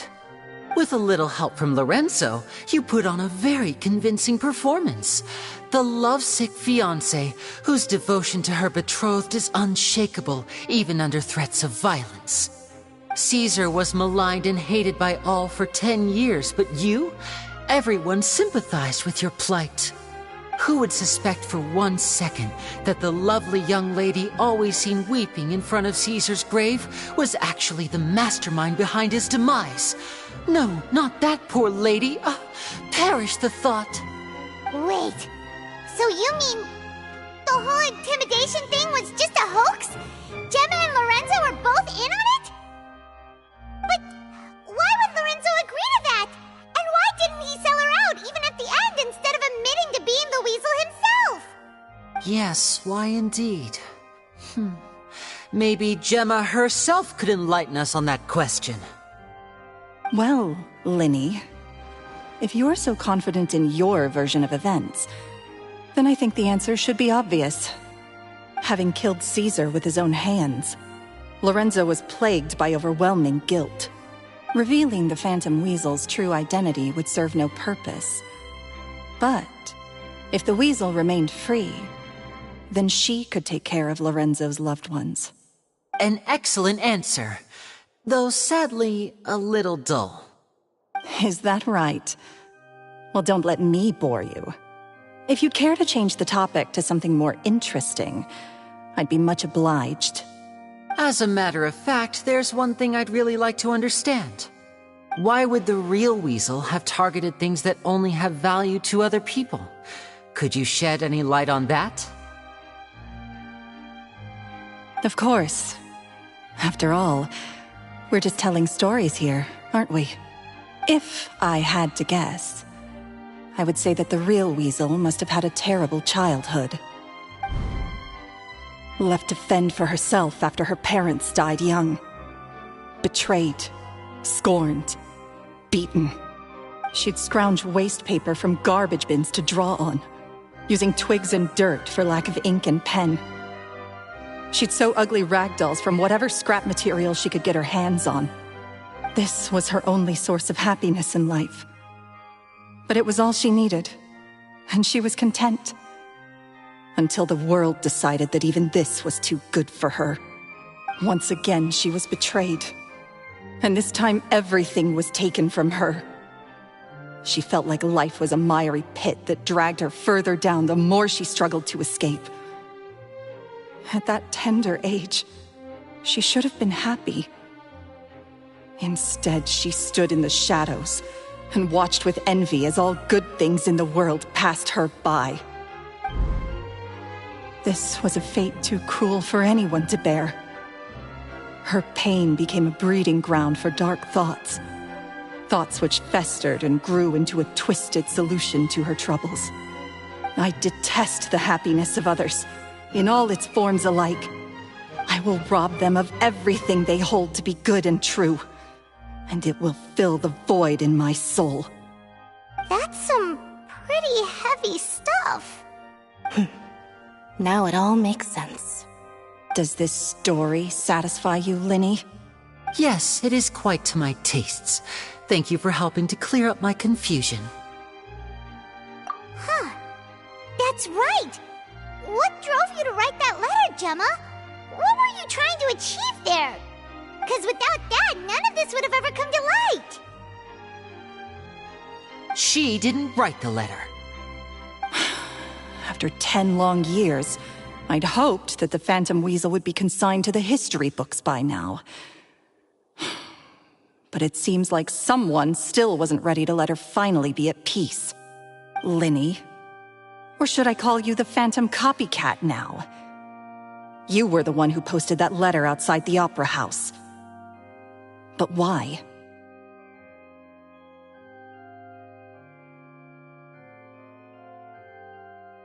Very sharp, Phantom Weasel. Still as shrewd as ever. Well, no need for me to be coy about it. Our goal was to clear Caesar's name. The most straightforward way to change the public's impression of Caesar was to force the Weasel to show themselves. That's it? You had no other agenda? Of course we did. We made it quite clear in the letter, I believe. I shall take from you that which you hold most dear, just as you did to me 10 years ago. 10 years ago? You mean Caesar's death? You met him? Wait. Oh, I get it. You were those two obnoxious kids. It's been so long, and you're all grown up now. I didn't recognize you. He taught you magic back then, didn't he? For what, 10 days or something? And you went to all this trouble. Why? Because you feel like you still owe him something? We remember all our debts, however great or small. 10 years ago, Caesar's reputation was torn to shreds, and his legacy was thrown out. 10 years on, and no one cares what the truth is anymore. But we did not forget, and so we came to find you. And? What exactly did you take from me? I'm still standing, as you can see. Lorenzo has admitted to everything. I'm free. Free? Do you really think so? Caesar once told me that even though the world is filled with lies and falsehoods, we must find our own truth. I think that applies to you too. Truth can take many forms. Prized possessions with nostalgic value, fervent hopes and dreams, and irreplaceable people. Life took many things from you, and those wounds never healed. When they ached unbearably in the dead of night, stealing became your way of numbing the pain. What are you trying to say? I'm saying that for the last 10 years, you've been living a rather uneventful life. Perhaps that's because you found something other than a life of crime to fill the hole? Back to Lorenzo for a second. He murdered his own master, played along with your act, and took pains to make sure any suspicion would be directed towards him. But what did he have to gain from all that? He knew who you were and the things you'd done, and despite that, he was willing to give everything up for your sake. He's the reason that you haven't felt the compulsion to steal in all these years. You're more than just accomplices in murder. You're the only real friends each other has. So I think you know, deep down, that he is the only truth you have in your life. But that truth is gone now, and I guarantee you, you'll never see it again. Congratulations on your freedom, Gemma. Your freedom will cost you dearly. From now on, you'll be all alone in a world full of lies and falsehoods. I do hope you'll be able to bear it. You've still got a long life ahead of you after all. Gather round, one and all. The time has now come for the amazing Lyney to perform his final act in tonight's show. I'm sure you're all wondering what he has planned for the grand finale. Well, wonder no more, for the answer is a death-defying high-altitude escape. A high-altitude escape? I'm sure you all remember the magician Caesar. This was the very trick that led to his fatal fall, after which he was dubbed the Phantom Weasel. But we have now learned that Caesar was wrongly accused, and that the real Weasel has now confessed to their crimes. Guess that's my cue to leave. Whew. I've been practicing this one for ages now, but I'm still a little nervous. Traveler, Paimon, I hope you enjoy the rest of the show. There may be a lot of people watching tonight, but you alone are my true witnesses.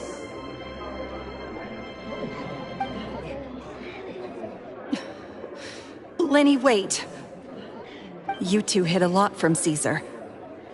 He went to his grave without ever knowing your secrets. So what about now? Are you an open book? Or are you still the same as ever? You don't have to tell lies to end up isolated and alone.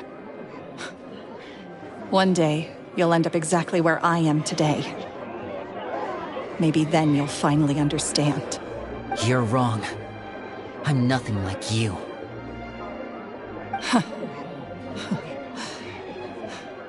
So, what are we, doing now? Like Lyney said, when you're ready, let's head outside and watch the show. But what about Gemma? She'll figure out what's best for her soon enough. Oh, and if you'd like to see Lyney after the show, you know where he'll be. The usual haunt. All right.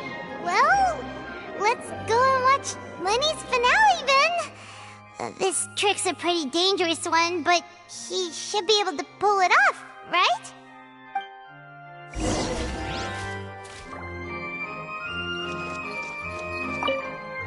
Magicians are not thieves, only tear things apart. But good-hearted magicians, they put things back together.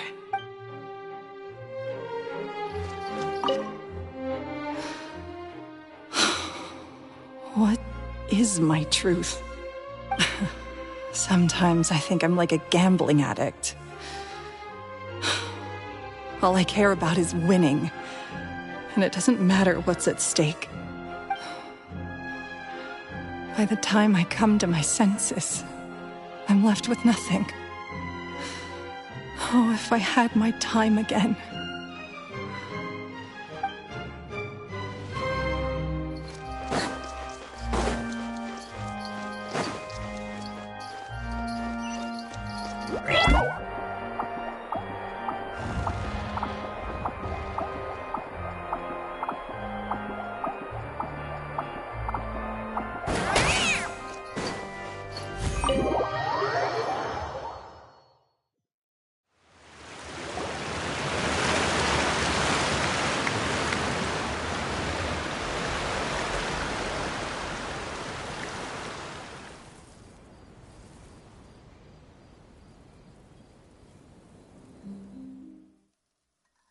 Magic should be mysterious, surprising, and defy logic. Magic is hard work. Every single movement has to be practiced thousands of times. It's alright. We're used to that.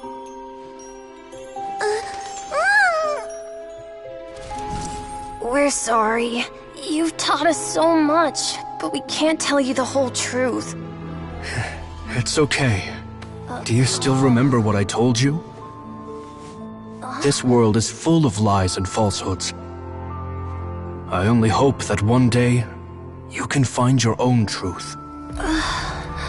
What about you? Have you found your truth? Magic is my truth. I want to perform a magic trick so great that people will always think of me when they talk about it. For a magician, what greater honor could there be? Look! Behold! Lyney is sealed inside the box. Will he manage to escape? 10 years ago, Caesar attempted this very trick, and it was at this precise moment that...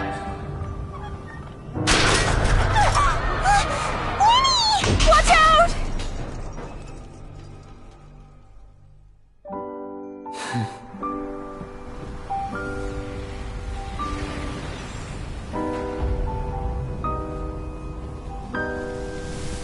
Mysterious.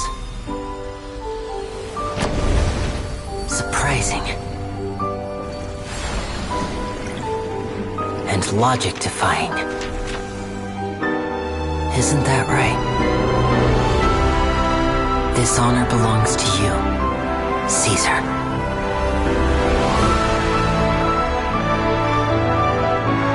I'm just sorry it's a little late.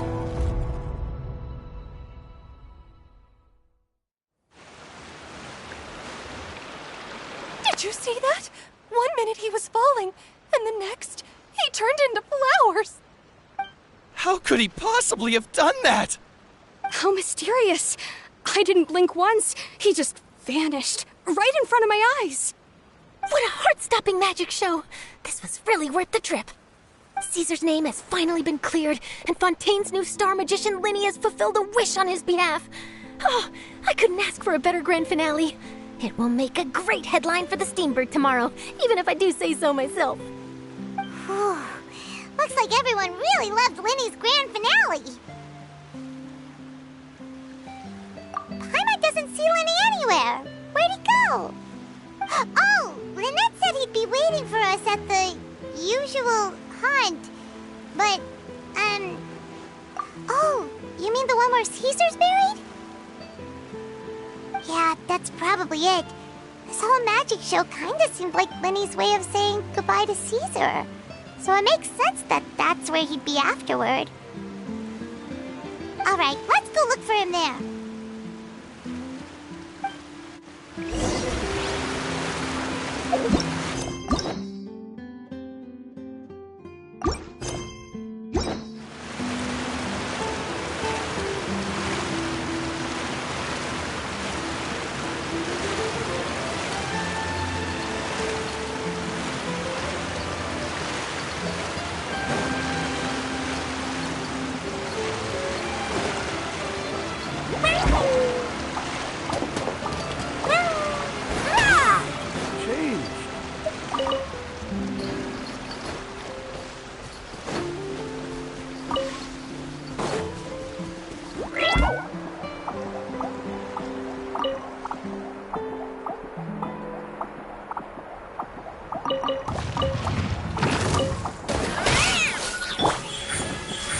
emerge.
Did someone drop their package?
Was scared to death when the chain broke. Paimon was sure something had gone horribly wrong.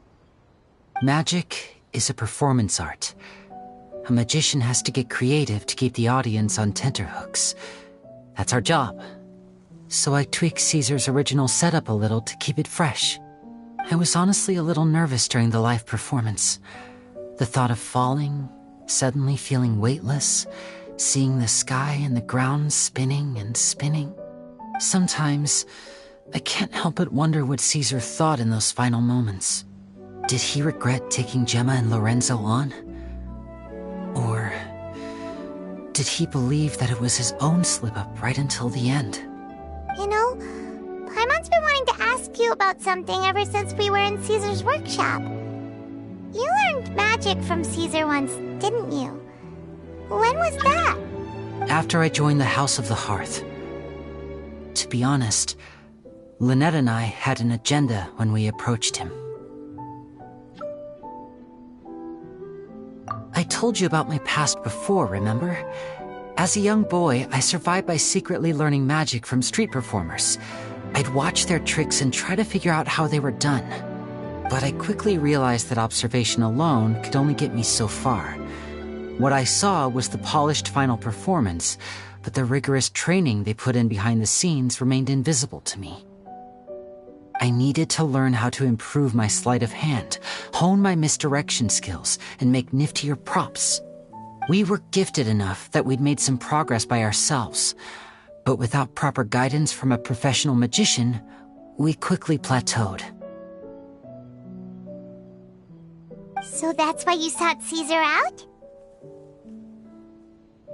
Yes. We figured there was no harm in asking, but it took us by surprise that he was so willing to teach us. In all, we only spent 10 short days together, but he was very good to us. By contrast, we hid so many things from him. For instance, when he asked why I wanted to learn magic, I answered, "It's my passion." But in truth, there was already a lot more to the story by then. After being taken in by an aristocrat for our magic talent, then betrayed soon after, this was no longer about me doing what I loved. What amazed me was how the lie escaped my lips even as I was hesitating over whether to tell him the truth. Trust is a beautiful thing. Sadly, I'd forgotten how to trust by then. Lyney.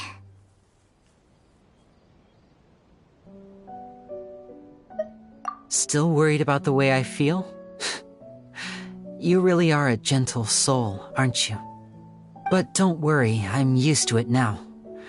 From the mansions of the elite to the house of the hearth, lies and selfishness have followed me and Lynette everywhere we go. After Caesar went on tour, we became busy with our missions. The next we heard of him was that he'd fallen to his death, and was now declared to be the Phantom Weasel. That night, I remembered his smile. But as I lay there, I didn't know what to say to him. To keep secrets is to put up walls. The longer you keep them up, the less you let people in. Then, one day, you look around and realize your life is like an empty auditorium after a show, full of seats once occupied by all the people who left. But I guess that's the price we have to pay. You only realize how much someone really meant to you when you lose them completely. That's why I was so confident this would hurt Gemma. Because I felt it for myself. Yeah, cheer up, Lyney. We've had to say our fair share of goodbyes during our journey, too. But whatever happens, Paimon always believes in what tomorrow brings. Delicious food, fun toys, and the traveler by my side. Paimon just needs to focus on things like this, and all the unhappy stuff goes right out the window. You know, Traveler, doesn't that kind of make you Paimon's truth? Exactly. It's the same for me and Lynette. We are the truest thing each other has in the world, and nothing can replace that. Life has taken plenty from us, like it did from Gemma. But at least it left us with each other.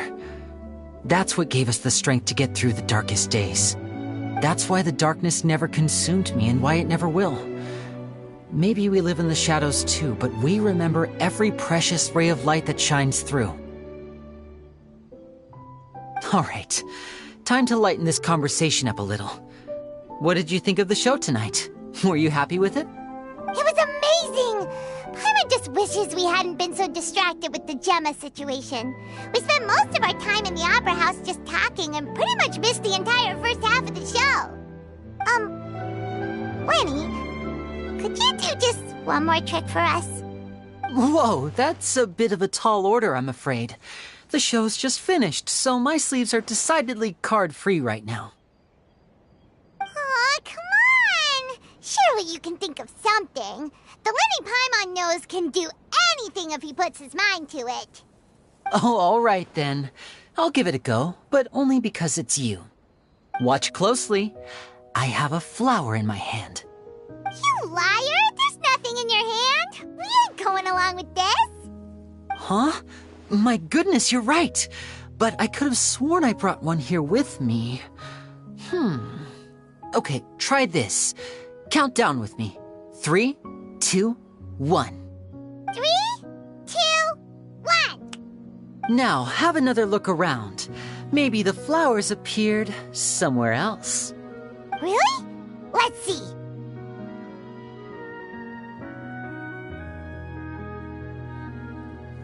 Wow, there it is! Oh, this is a different flower from the last time, right? This one's called, oh yeah, a rainbow rose. But more importantly, Paimon has to know how the trick is done. Please, Lyney, pretty please! Well, if you want to learn magic, you'll have to start by addressing me as teacher. Fine. Please, teacher, please! Since you asked so nicely, I'll share one little tip with you. Namely, the student of magic cannot solely rely on others being prepared to reveal their secrets. You have to observe, think, and find the answers for yourself. Is that it? Look at the time. We shouldn't linger here too long. Thanks again for coming to see my show. I bid you both good night. I look forward to seeing you again. All right, fine. See ya. Shall we head back now, too? Oh, Paimon can't wait to read The Steambird tomorrow. Paimon bets Lyney and Caesar will be plastered all over it. Let's head to the Steambird's offices tomorrow morning and see what we can find out.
Right now, emerge.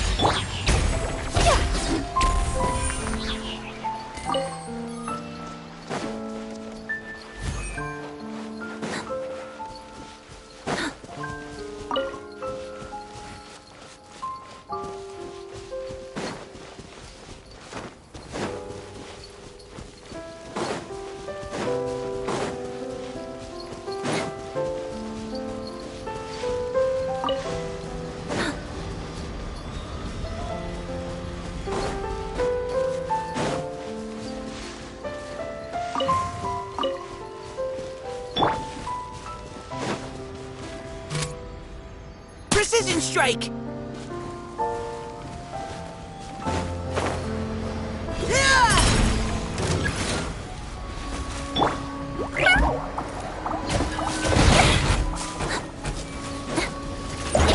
Delivery! Neutralizing threats! Leave... Right here. Emerge.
Behold!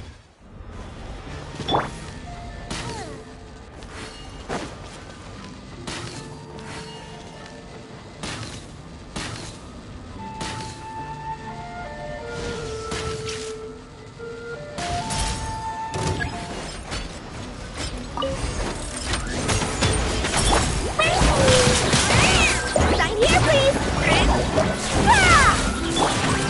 Let's keep going, team! Beg for mercy. Crush!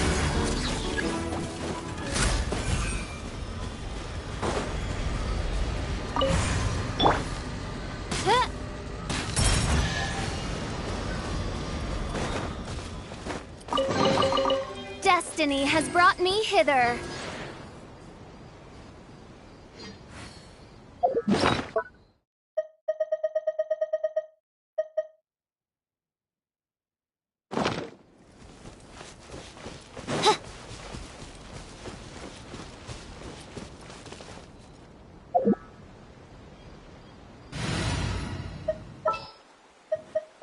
Whatever would you do?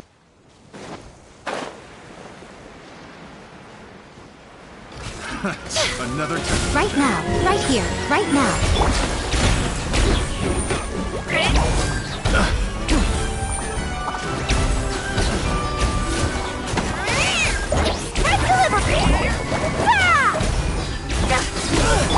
You had your... Beg for mercy. Such a... Emerge. Right now. That's that!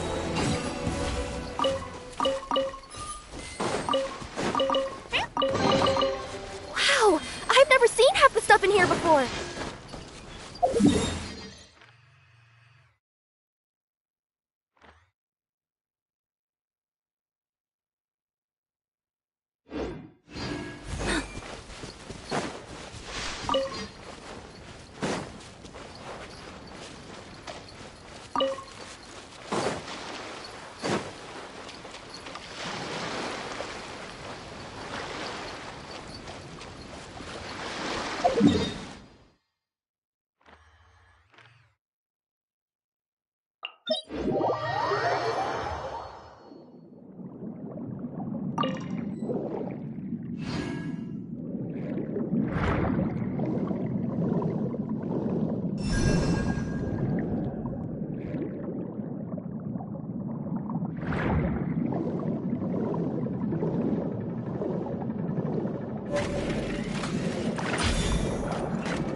This realm is...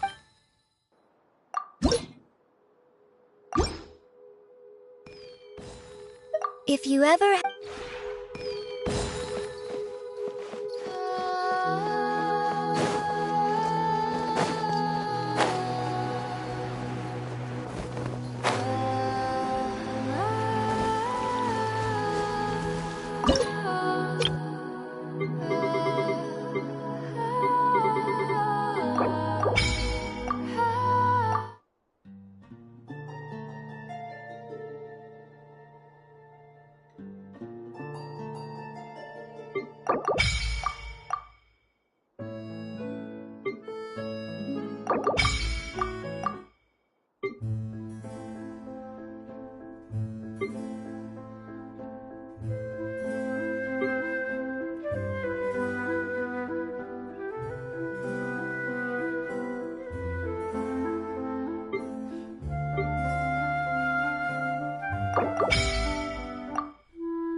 I'm very sorry, Charlotte, but my sister and I are quite busy today. I'm afraid we'll have to decline this interview. Oh, please, Lyney, I'll only take a moment of your time, if you would be so kind. Huh? What's happening here? I spent all night writing my piece about the Phantom Weasel, and it was going to go to print this morning. But just as dawn broke, I suddenly received news that Caesar's fiancée, Gemma, had contacted the guards and confessed to having been the real Phantom Weasel all along. That was quick.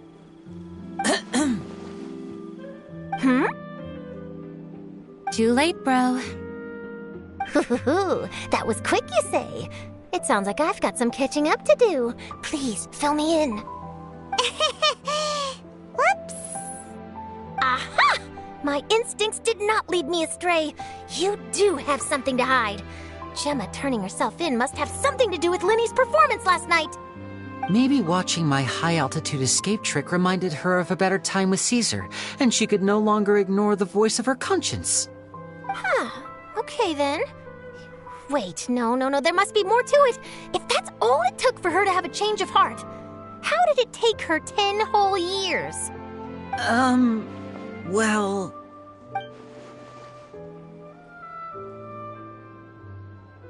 Oh, I remember now! You and Gemma were nowhere to be found after the show. What happened between you? Quickfire question! Where did you all go after the show? Oh, we went to the cemetery and Lyney did a private magic trick just for us. Actually, glad you mentioned it, because that reminds Paimon, guess what? Lyney started using rainbow roses in his tricks. What? I don't recall ever having received a rainbow rose from you myself. Is this supposed to mean that they're more important to you than your own sister? No, I just, What now? Oh, did Paimon say something wrong again? This is getting pretty awkward. What do we do, Traveler? Seems like this interview wasn't meant to be. Well, never mind. There's always next time. Forgive my persistence, but when there's explosive news waiting to be found, I can't turn away. The news about Gemma has already made waves, and I'll stop at nothing to get to the bottom of it all. Apparently, one of the things she said to the guards was that her final wish is to see Lorenzo one last time. There's clearly a web of complicated relationships there. Can't blame me for being curious. All right, I guess I'll leave you to continue the rest of your conversation in peace. Bye for now.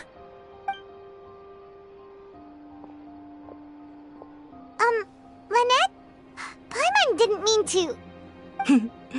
Don't worry, I wasn't angry. I was just trying to distract her. Oh, really? Oh, thank goodness. You scared Paimon there. Phew. You and me both, Paimon. You and me both. At least it did the job, right? Please, take good care of that rainbow rose. I'd be really upset if you lost it.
Balance between flavor and nutrition.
Shudder!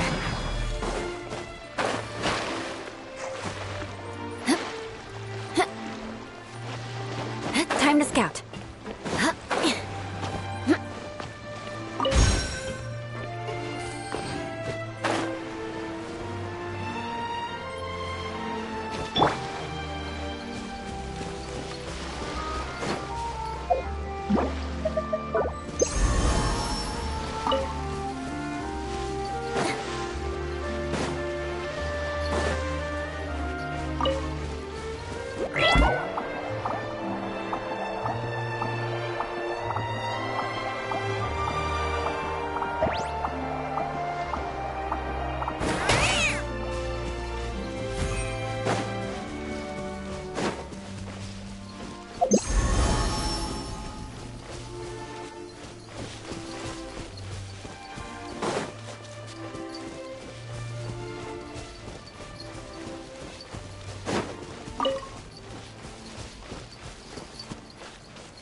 Emerge, right now. Emerge. Now's our chance. Precision strike.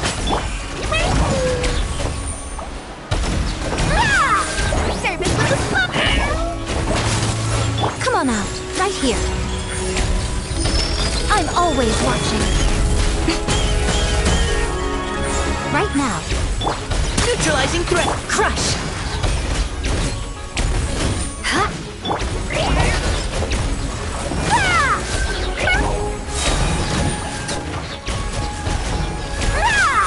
Right here. Right now. Right here. Leave the wounded to me. Beg for mercy.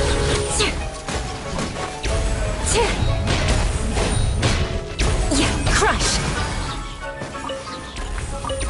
More speed.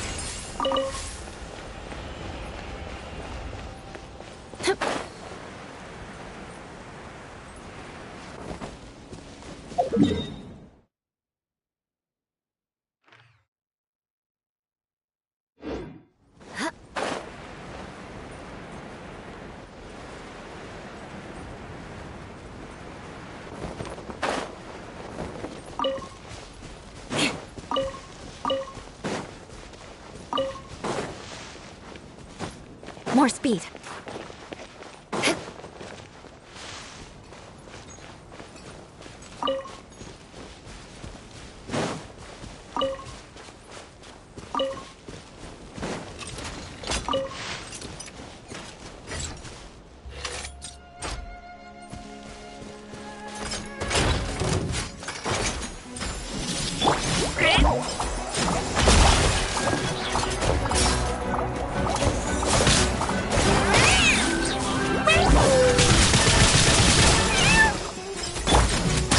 Chance. Let's keep going. Right now. Emerge. Not here, please.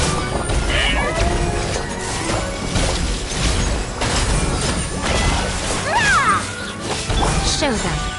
Right now. A sight to behold. Emerge. Right now. Emerge.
Right now, emerge. Shudder.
Yep.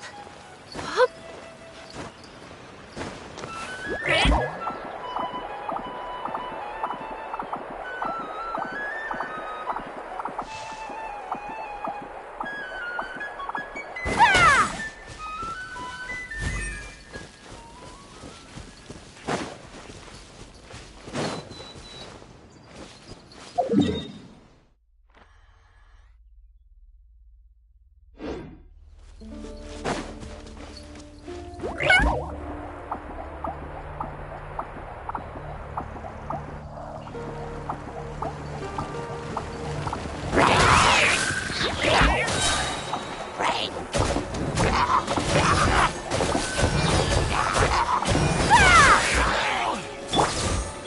Right here. Emerge.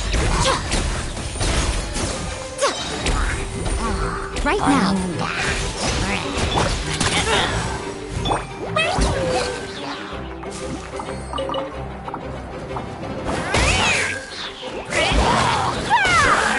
Right here. Right now. Emerge. Let's keep going, team!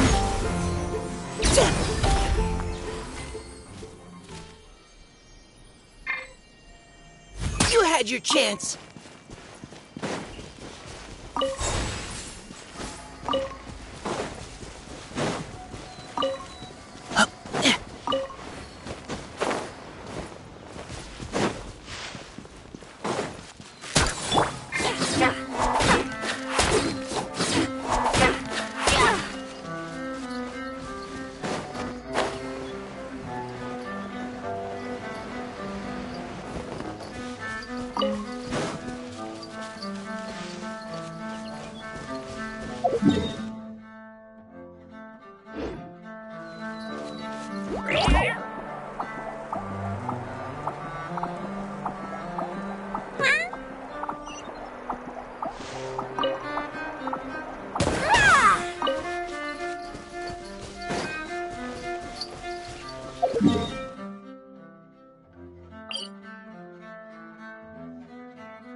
Right now. Right here. Emerge.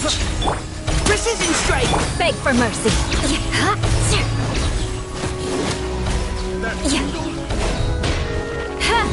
More. Picked the wrong subject. Right right here. Emerge, right here. Neutralizing threats. Leave. Shudder.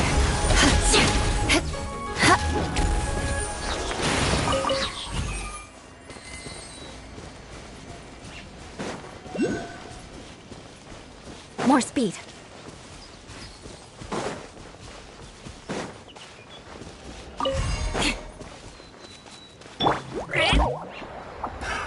Another.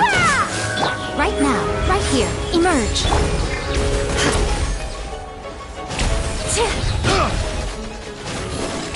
Beg for mercy. Precision strike. More speed.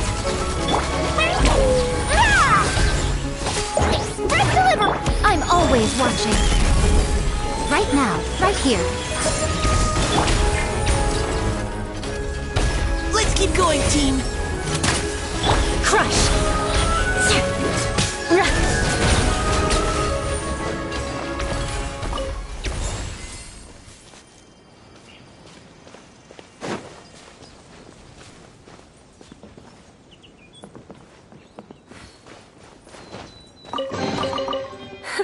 At least good luck doesn't discriminate by clan.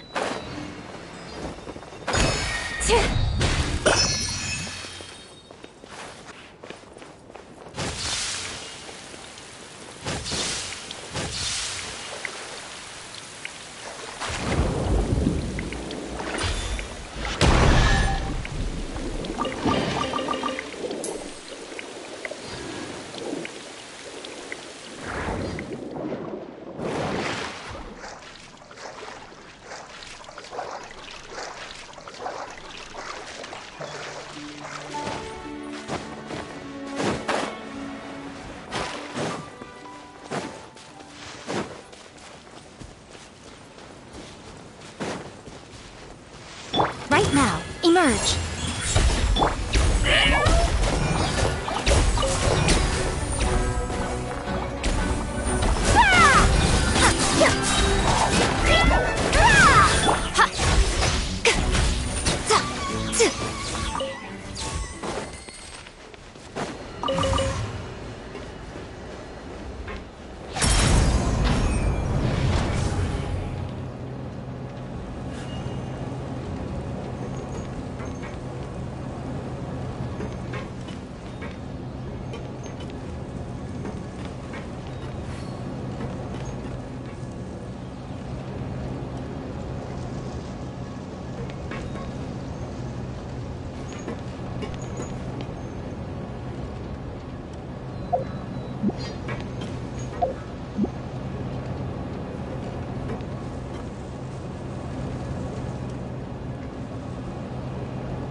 Right now, right here, emerge.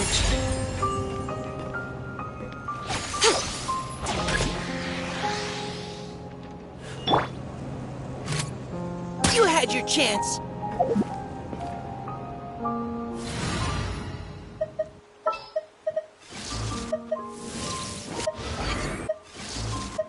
It's time to pull.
Easy money.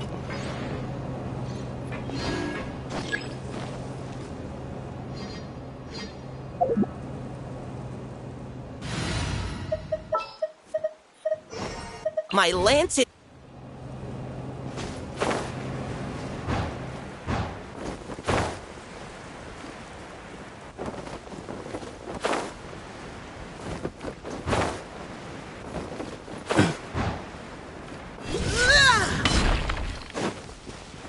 Precision strike! Right here. Emerge. Leave the wounded to me! Yeah, shudder!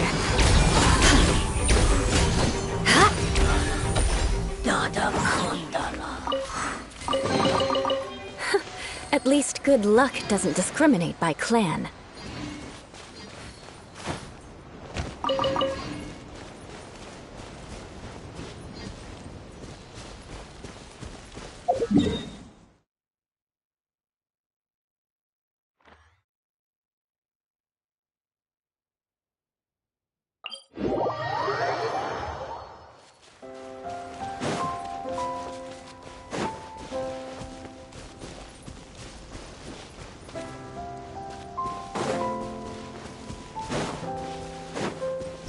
Right now. Right here.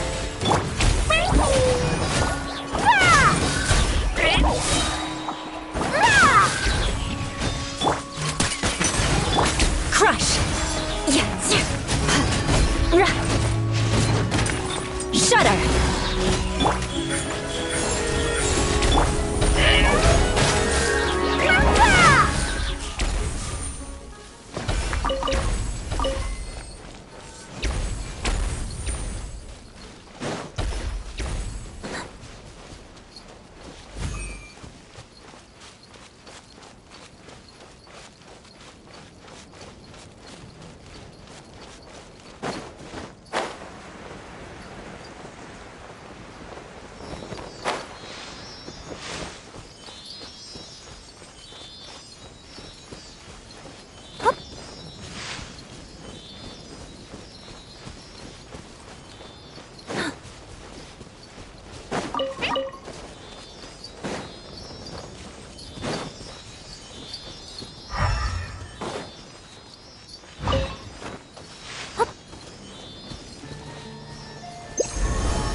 Ooh, maybe I could curl up inside this box.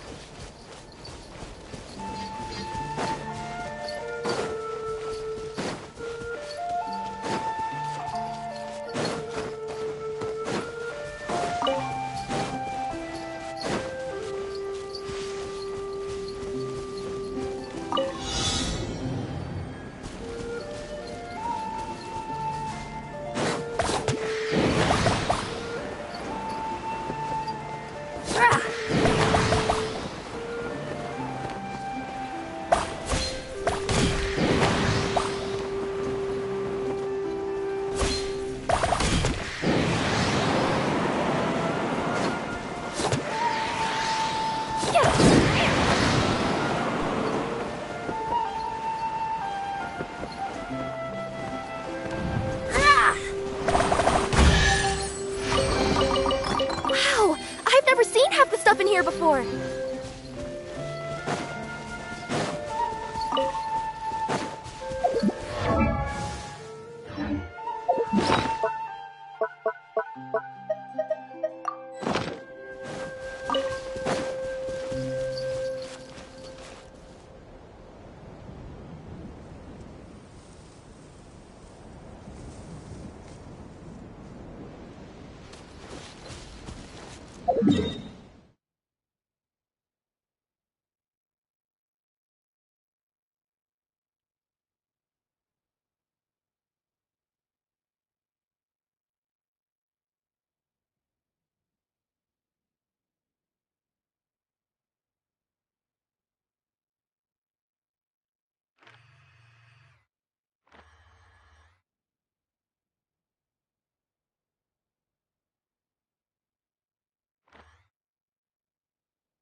curl up inside this box.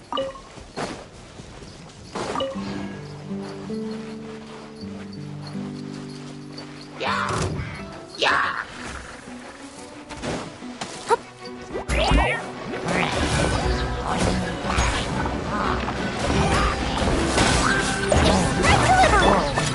Let's keep going, team! Right now. Right here. Crush!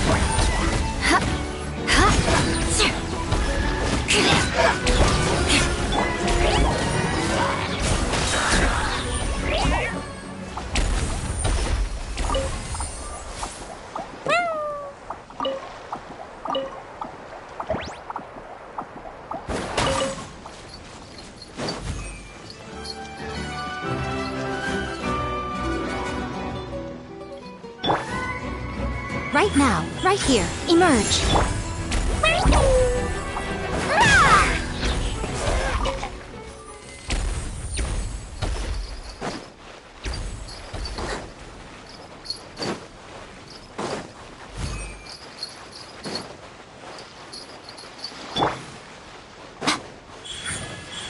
Right now. Nothing lasts forever. Right here. Right now. Nervous with the spot! Neutralizing threats!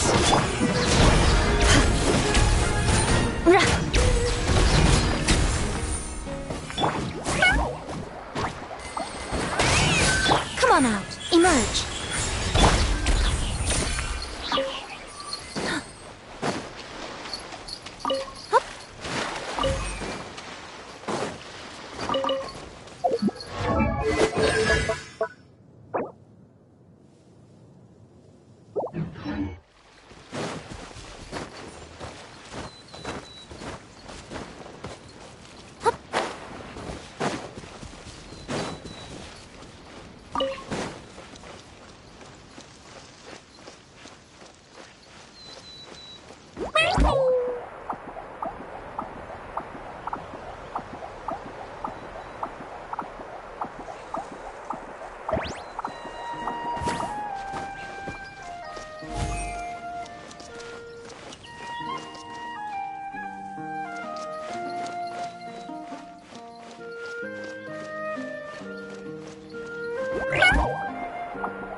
Right here.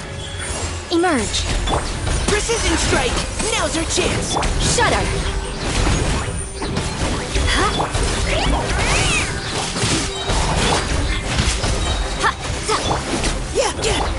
Beg for mercy. Shudder. More speed.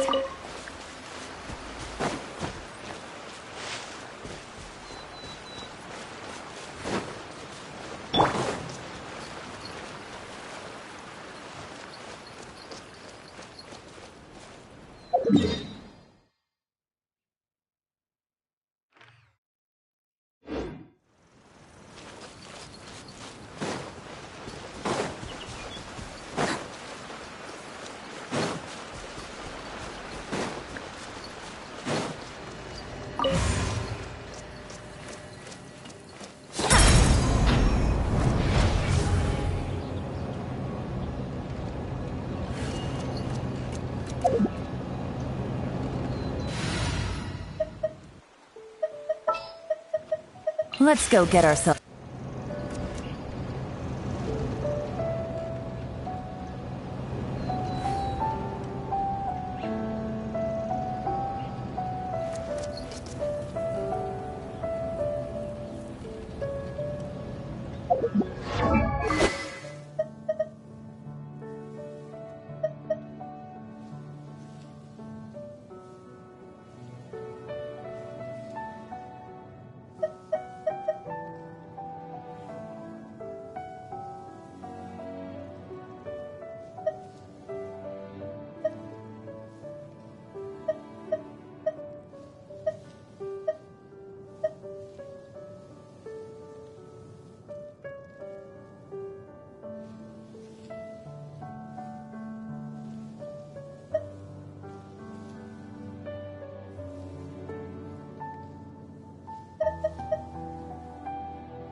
Easy money.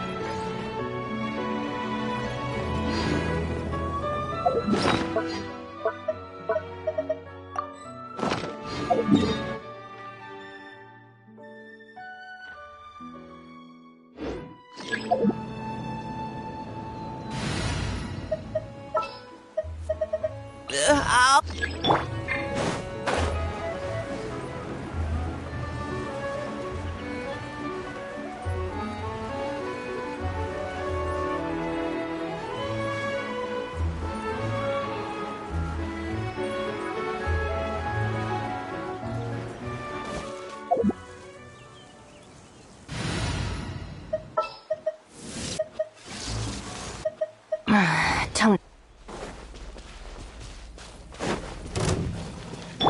Neutralizing threats. Leave the wound. Dissipate.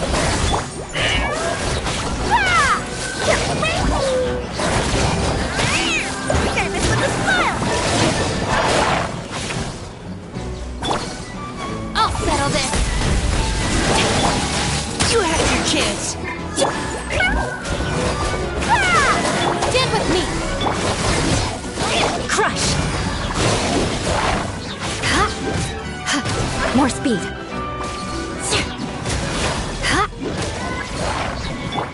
Precision strike. Now's our chance. Sign here, please. Our bond is strong.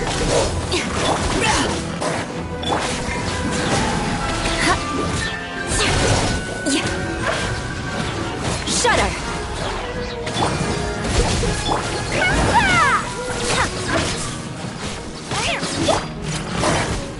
You had your chance. Lightning Sherlock! Red delivery!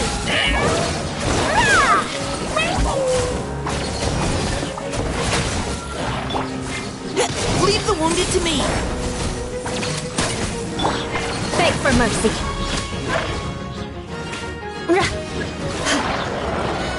Crush.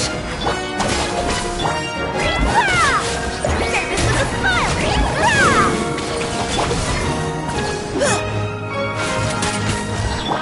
Shudder. Blood of frost. Rack and ruin.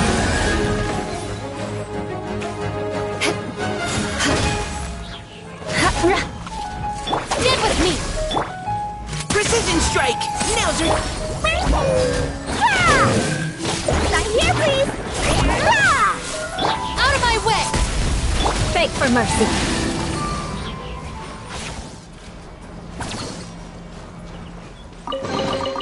I can put these to good use.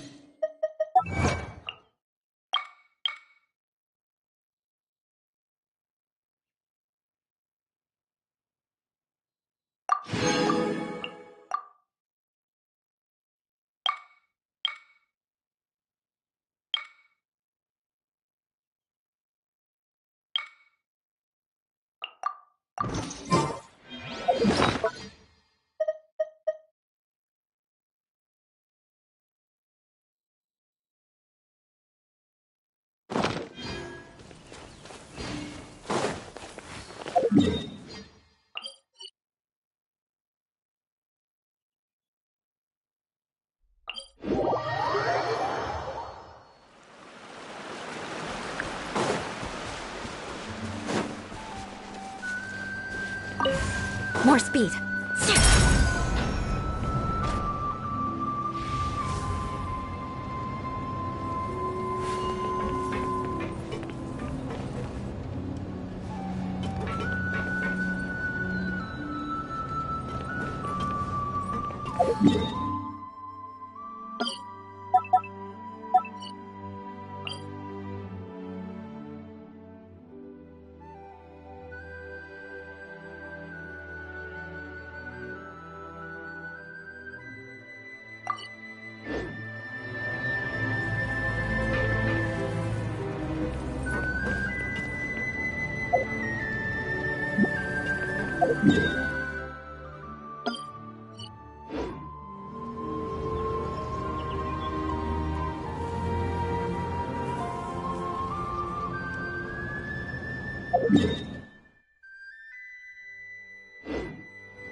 At least good luck doesn't discriminate by clan.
Strong!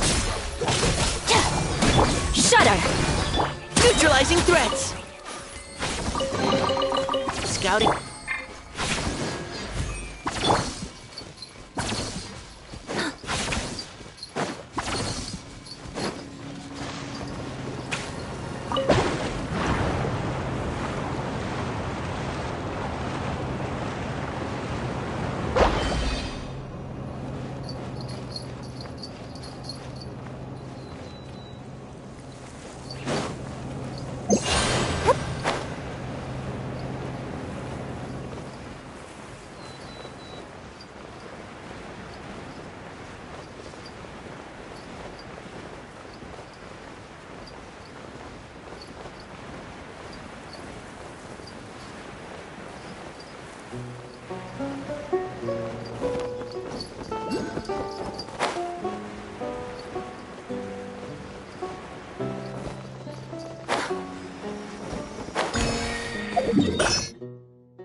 Want a taste of my hammer?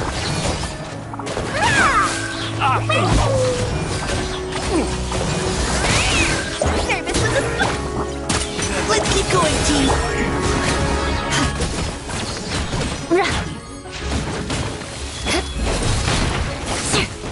Beg for mercy. Our bond is strong. Coming through.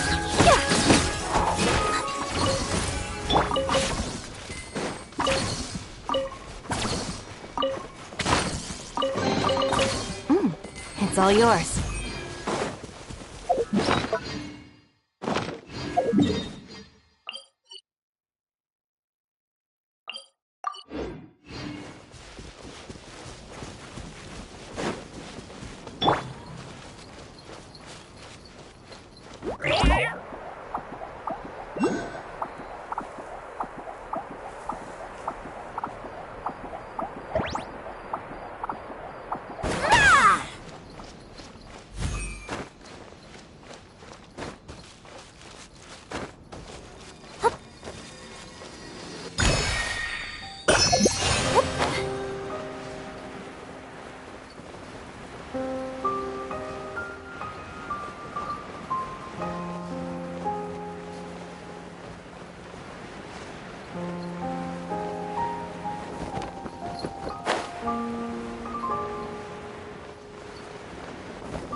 Ooh, maybe I could curl up inside this box.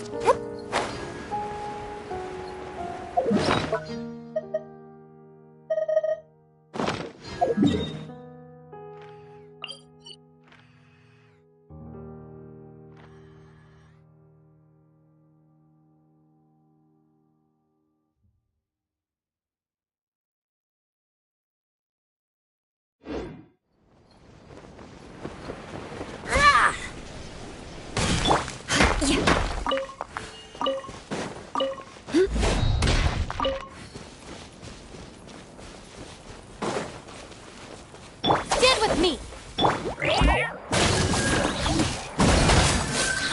At delivery! Precision strike! Now shudder!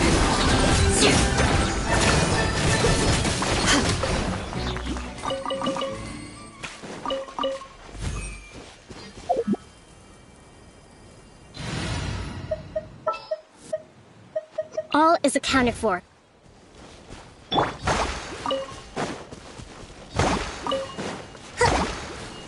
Let's move out.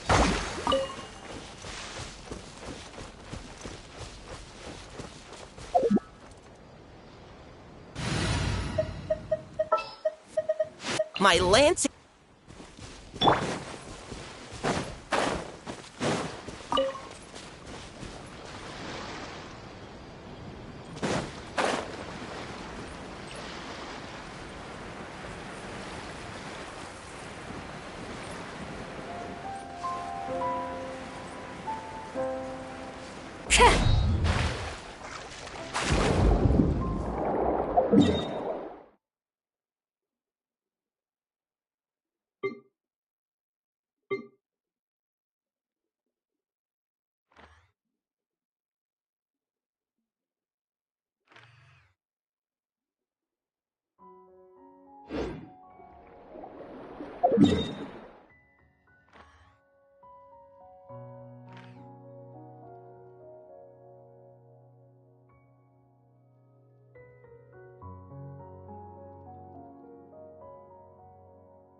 Time to scout.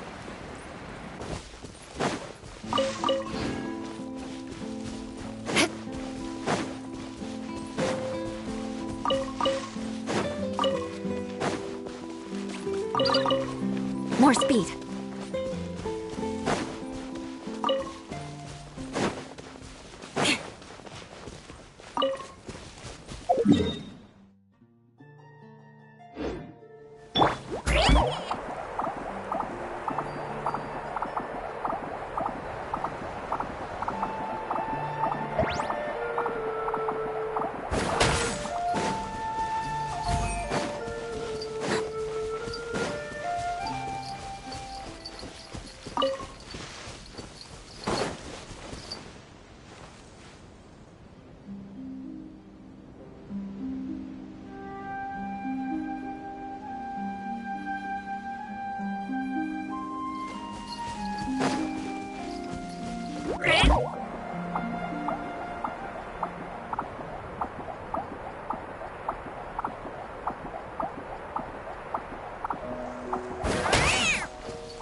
lead the way.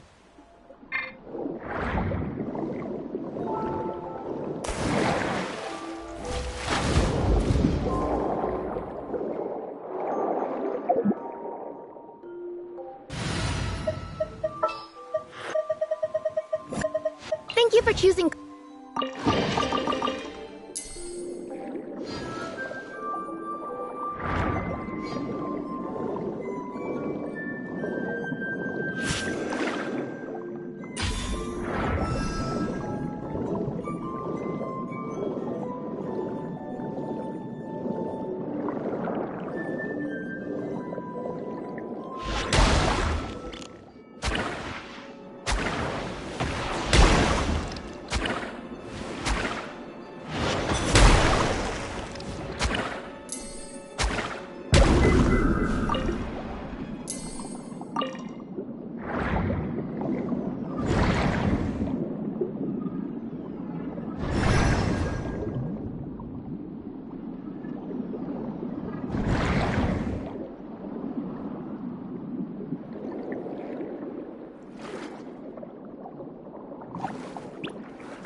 Did someone drop their package?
More speed.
strong.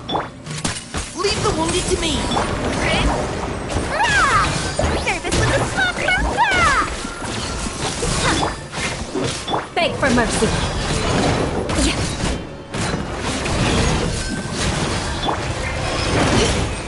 Final warning.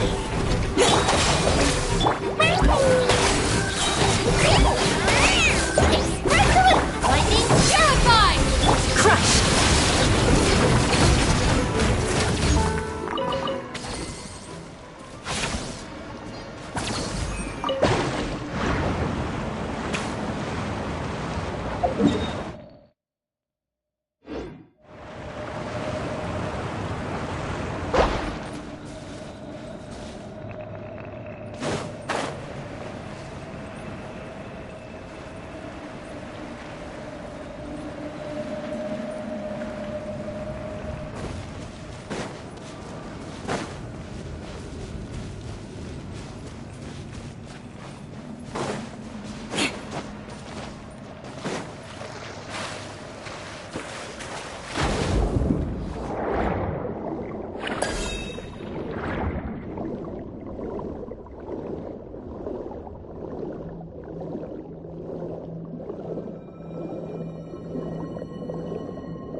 Should I use this?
I need to learn something.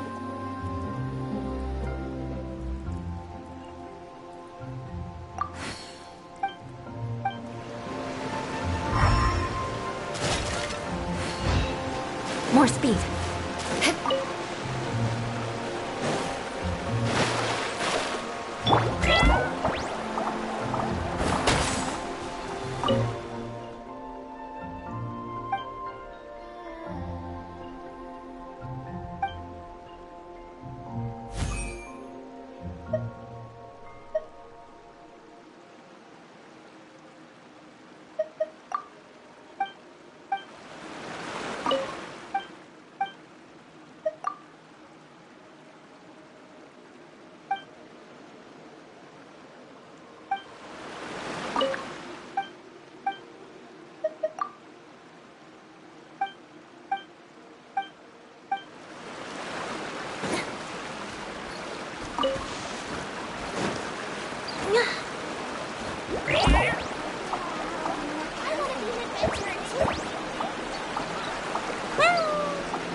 Tell her to be more careful.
Or should I use it this time?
More speed.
More speed.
More speed.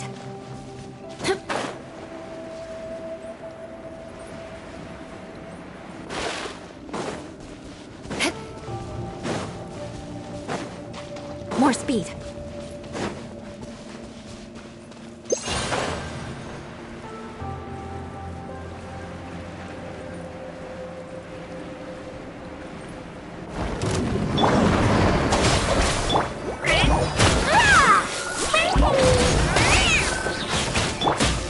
You had your chance. Now Shudder! Freeze to the core! Huh?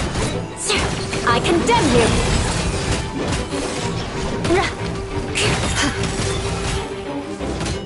Dissipate!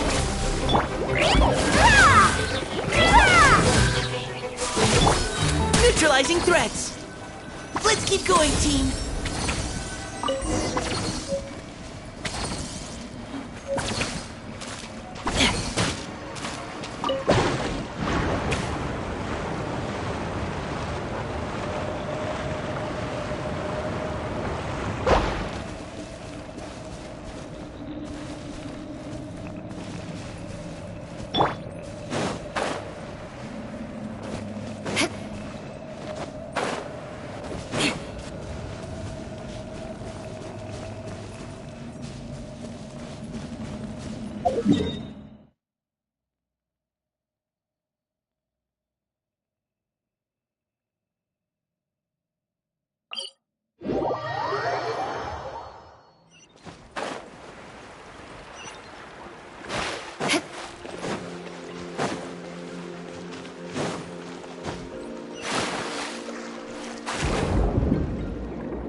Wow!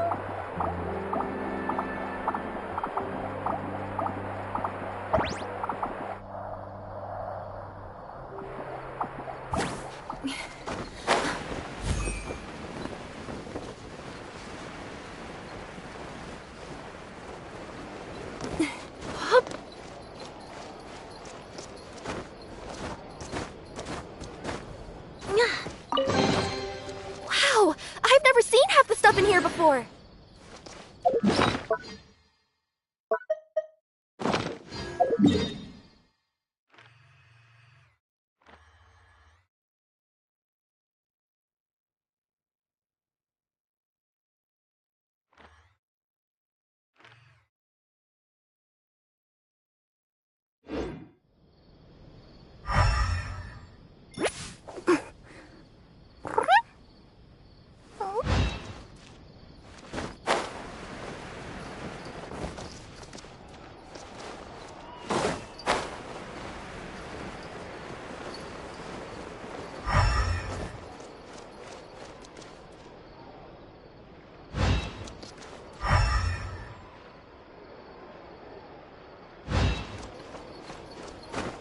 Yep.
At least good luck doesn't discriminate by clan.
Yep.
All right.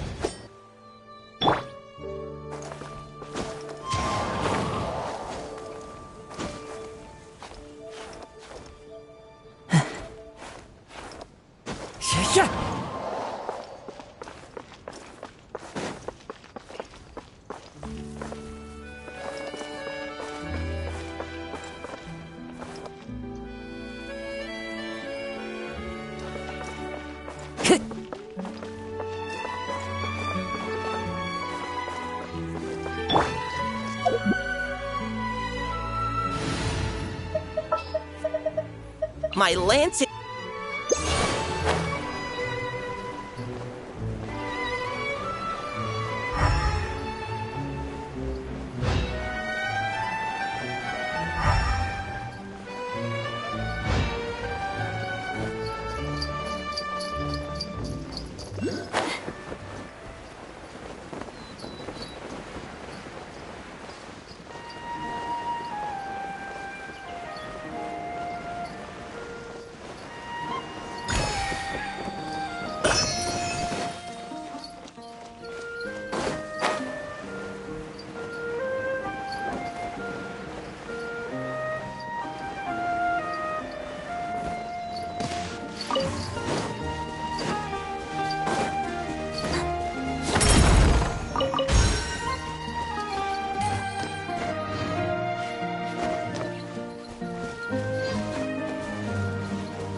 Beg for mercy.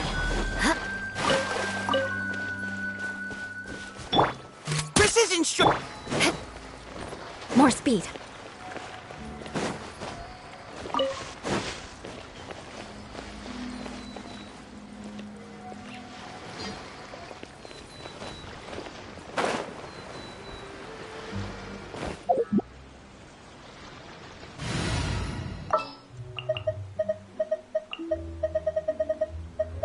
Let's go get ourselves...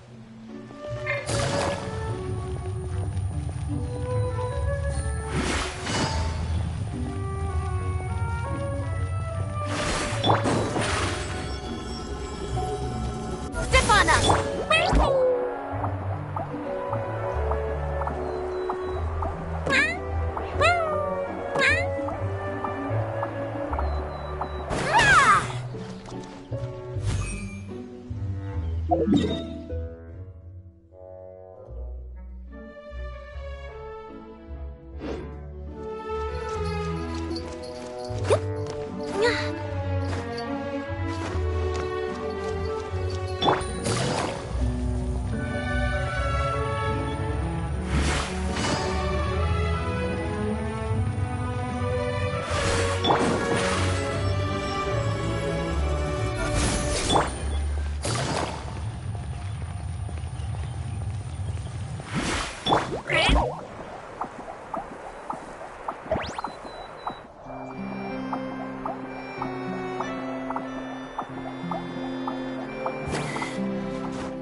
Over here!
Don't tell me.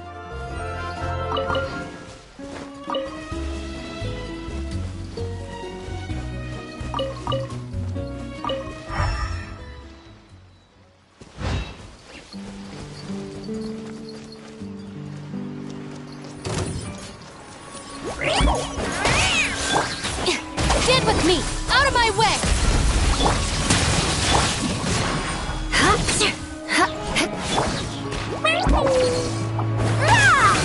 Service with a smile!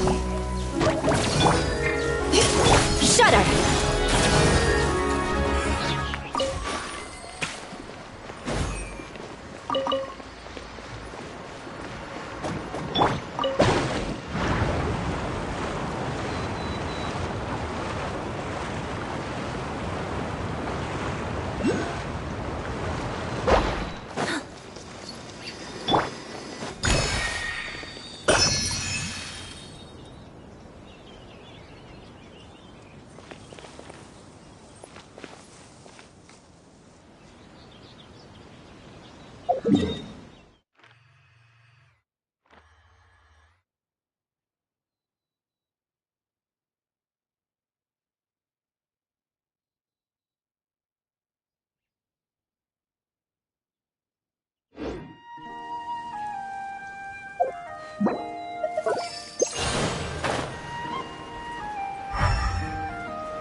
Let's go get...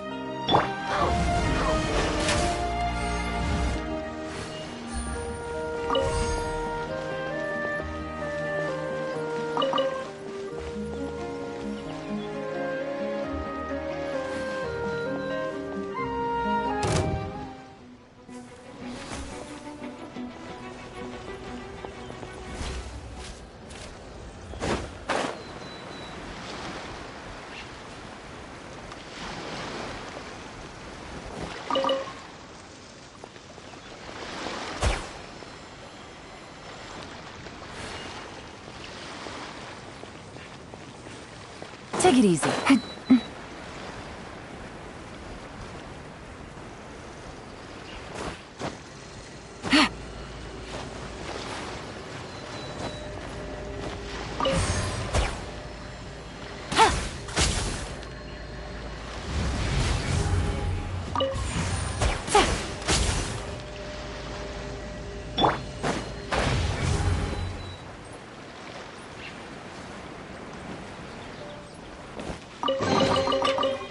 What do we have here?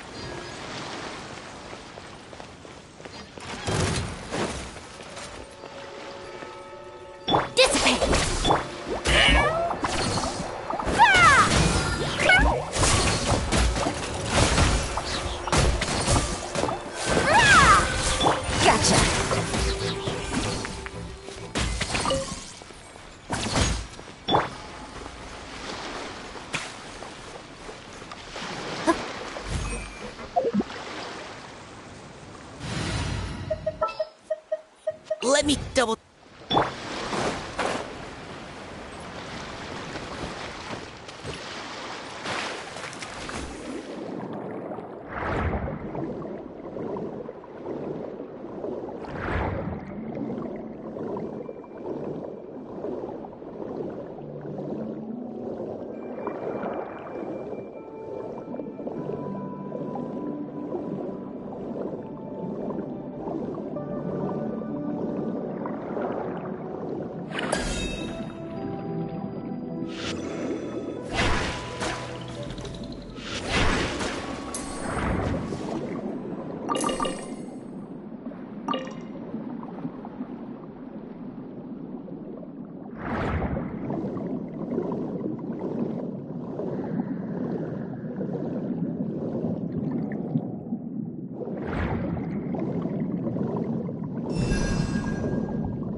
Time to scout.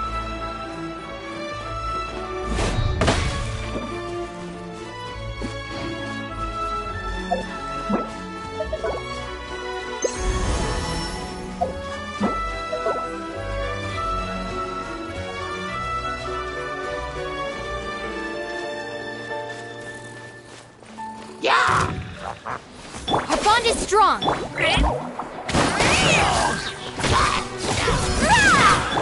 Neutralizing threats!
Yeah.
Red delivery! Ah! Lightning Sheriff! You had your chance. No.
More speed.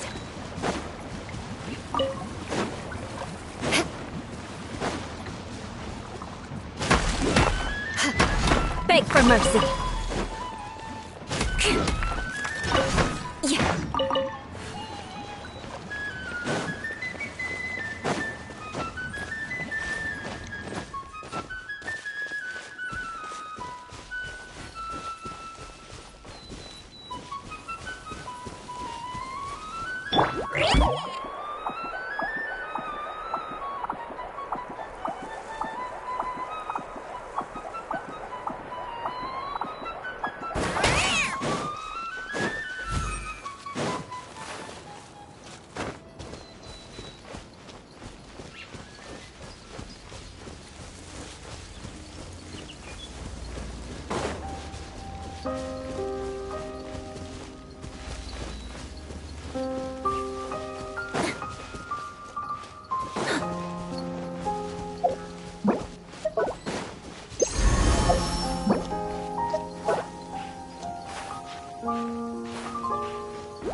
Stand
with me!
What do we have here?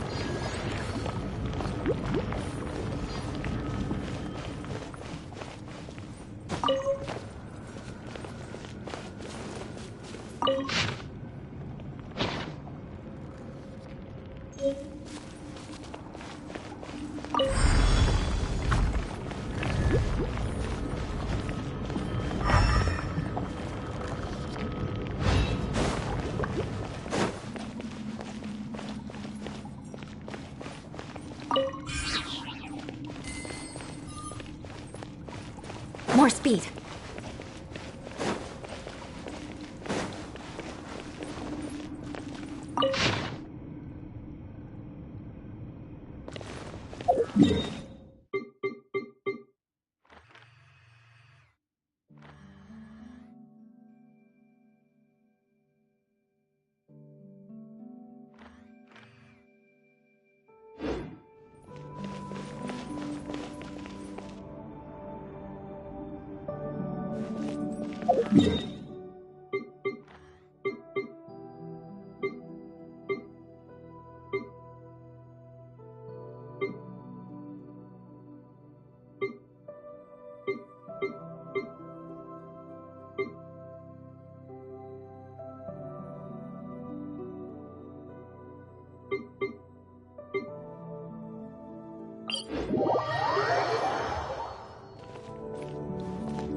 I can put these to good use.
The scenery here is wonderful. I've landed the perfect job.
Yep.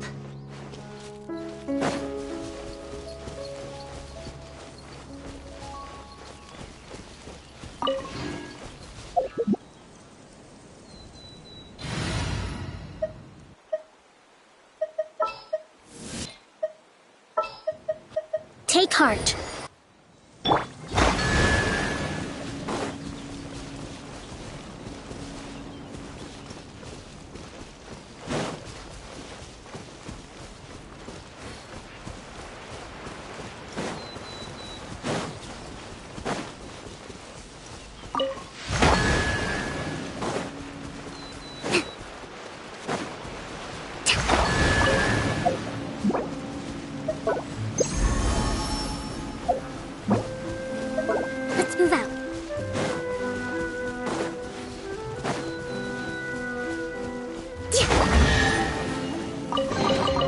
Provisions are vital.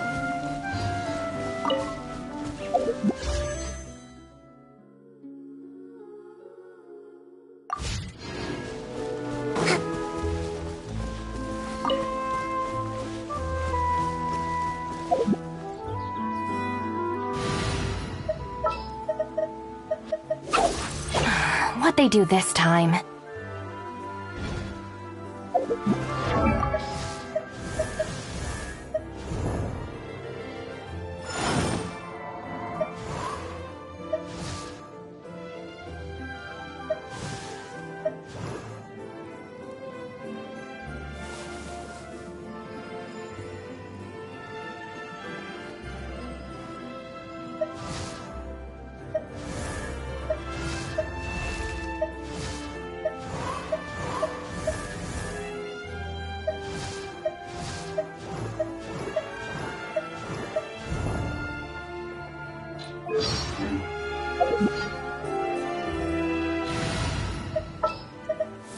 Stay close.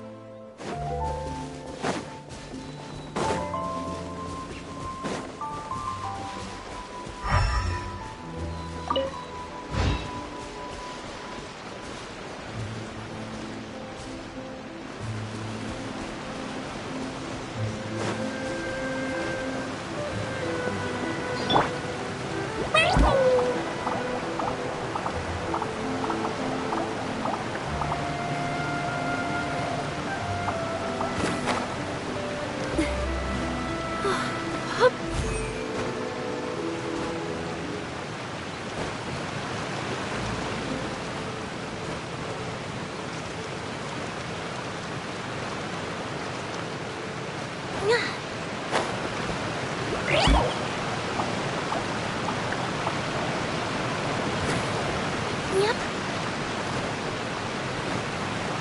Hup.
Illusion shattered!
No escape! Precision strike! Let's keep going, team!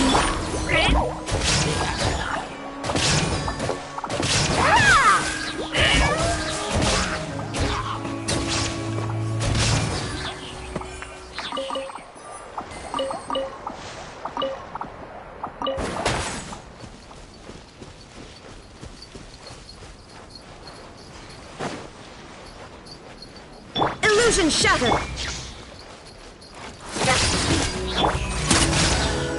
Shudder!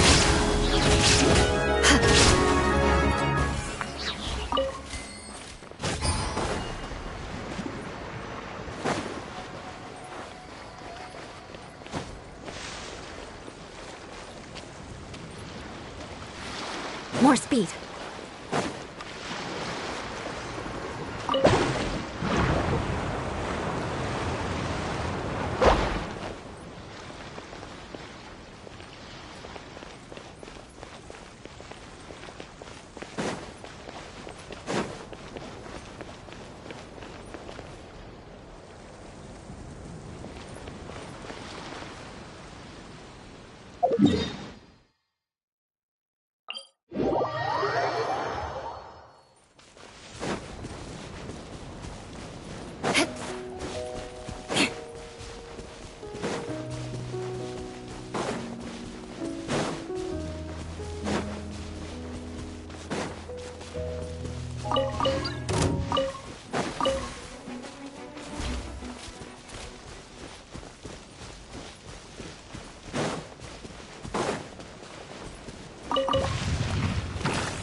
Neutralizing!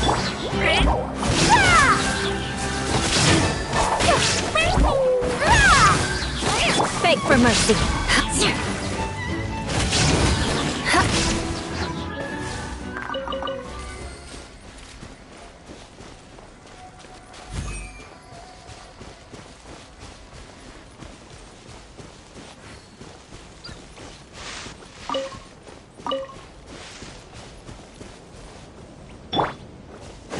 Shine down!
beg for mercy.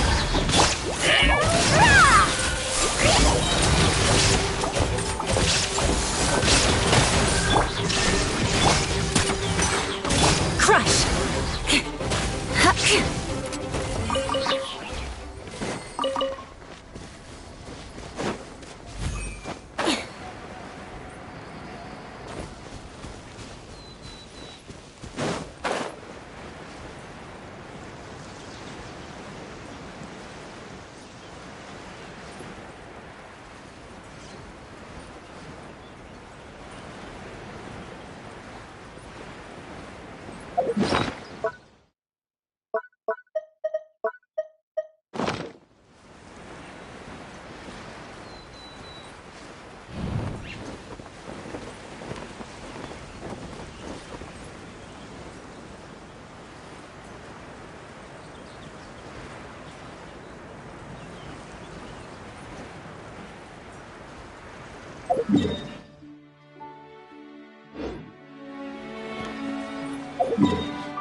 There is no escape!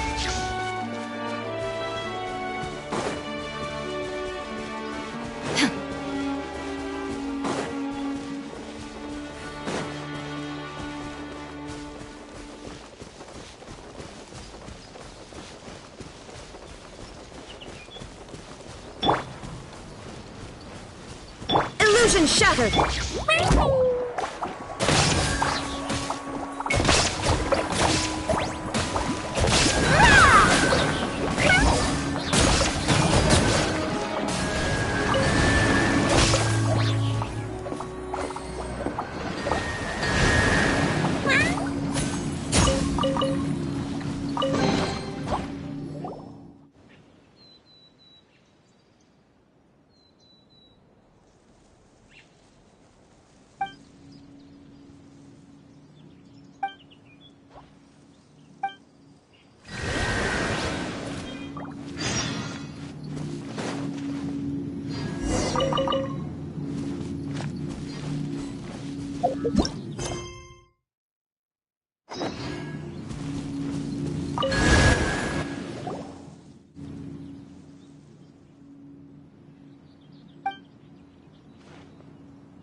us later.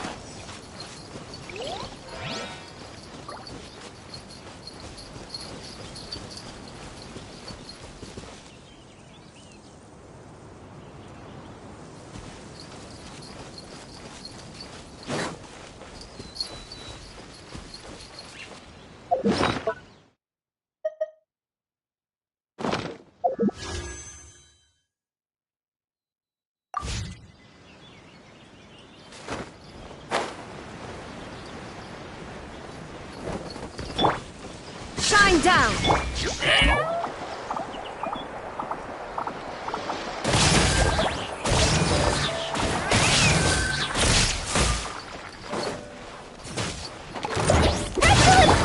You had your chance. Leave the wo- There is no escape!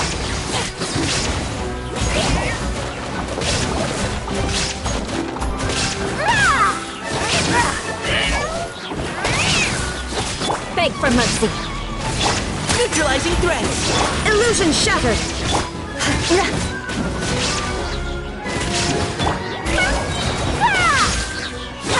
Sign here, please!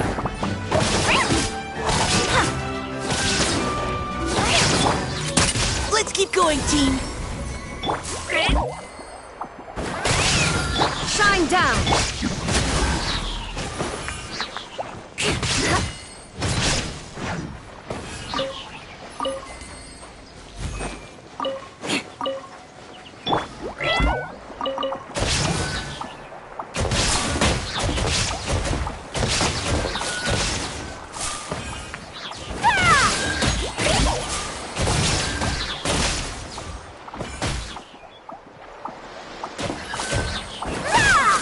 Illusion shattered! You had your...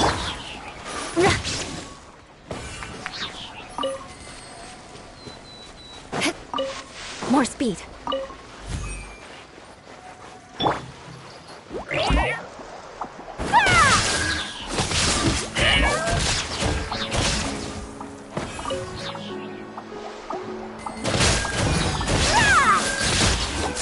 Shine down!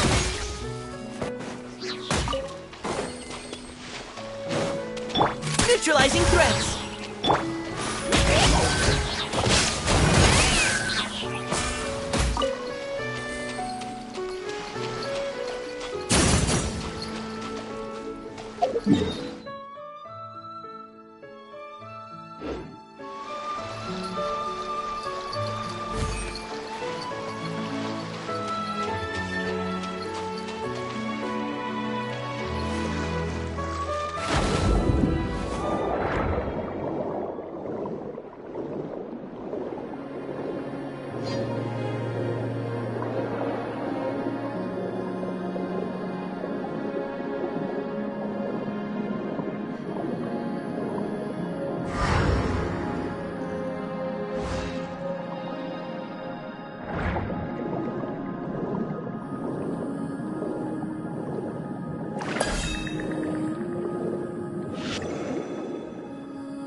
Precision strike!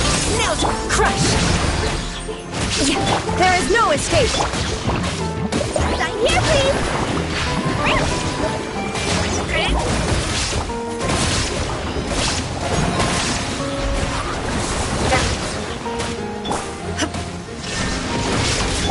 Neutralizing threat! Beg for mercy!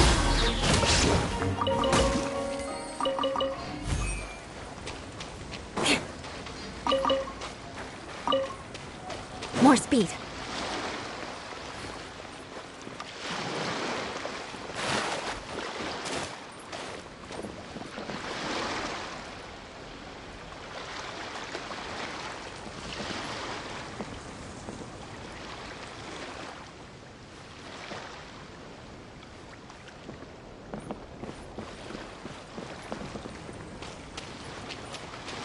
Right. Shine down!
Welcome aboard this aquabus, one of the most unique forms of transportation in all of Teyvat. This boat will take you from Romaritime Station to the Court of Fontaine.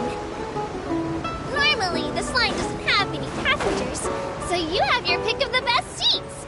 Oh, but you still have to follow all the passenger guidelines. These include not placing sharp tools flat on the chairs and not bringing overstuffed lunchboxes on board.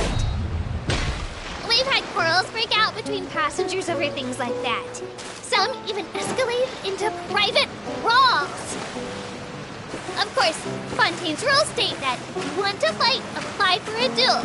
So, those two passengers were promptly sent to the fortress of Meropete, where they went on to live peaceful, disciplined, and well-mannered lives. So, all's well that ends well, but please do not follow their example.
Beg for mercy.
Let me see... Okay, let's get going. The next location on my list is really far away.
Huh?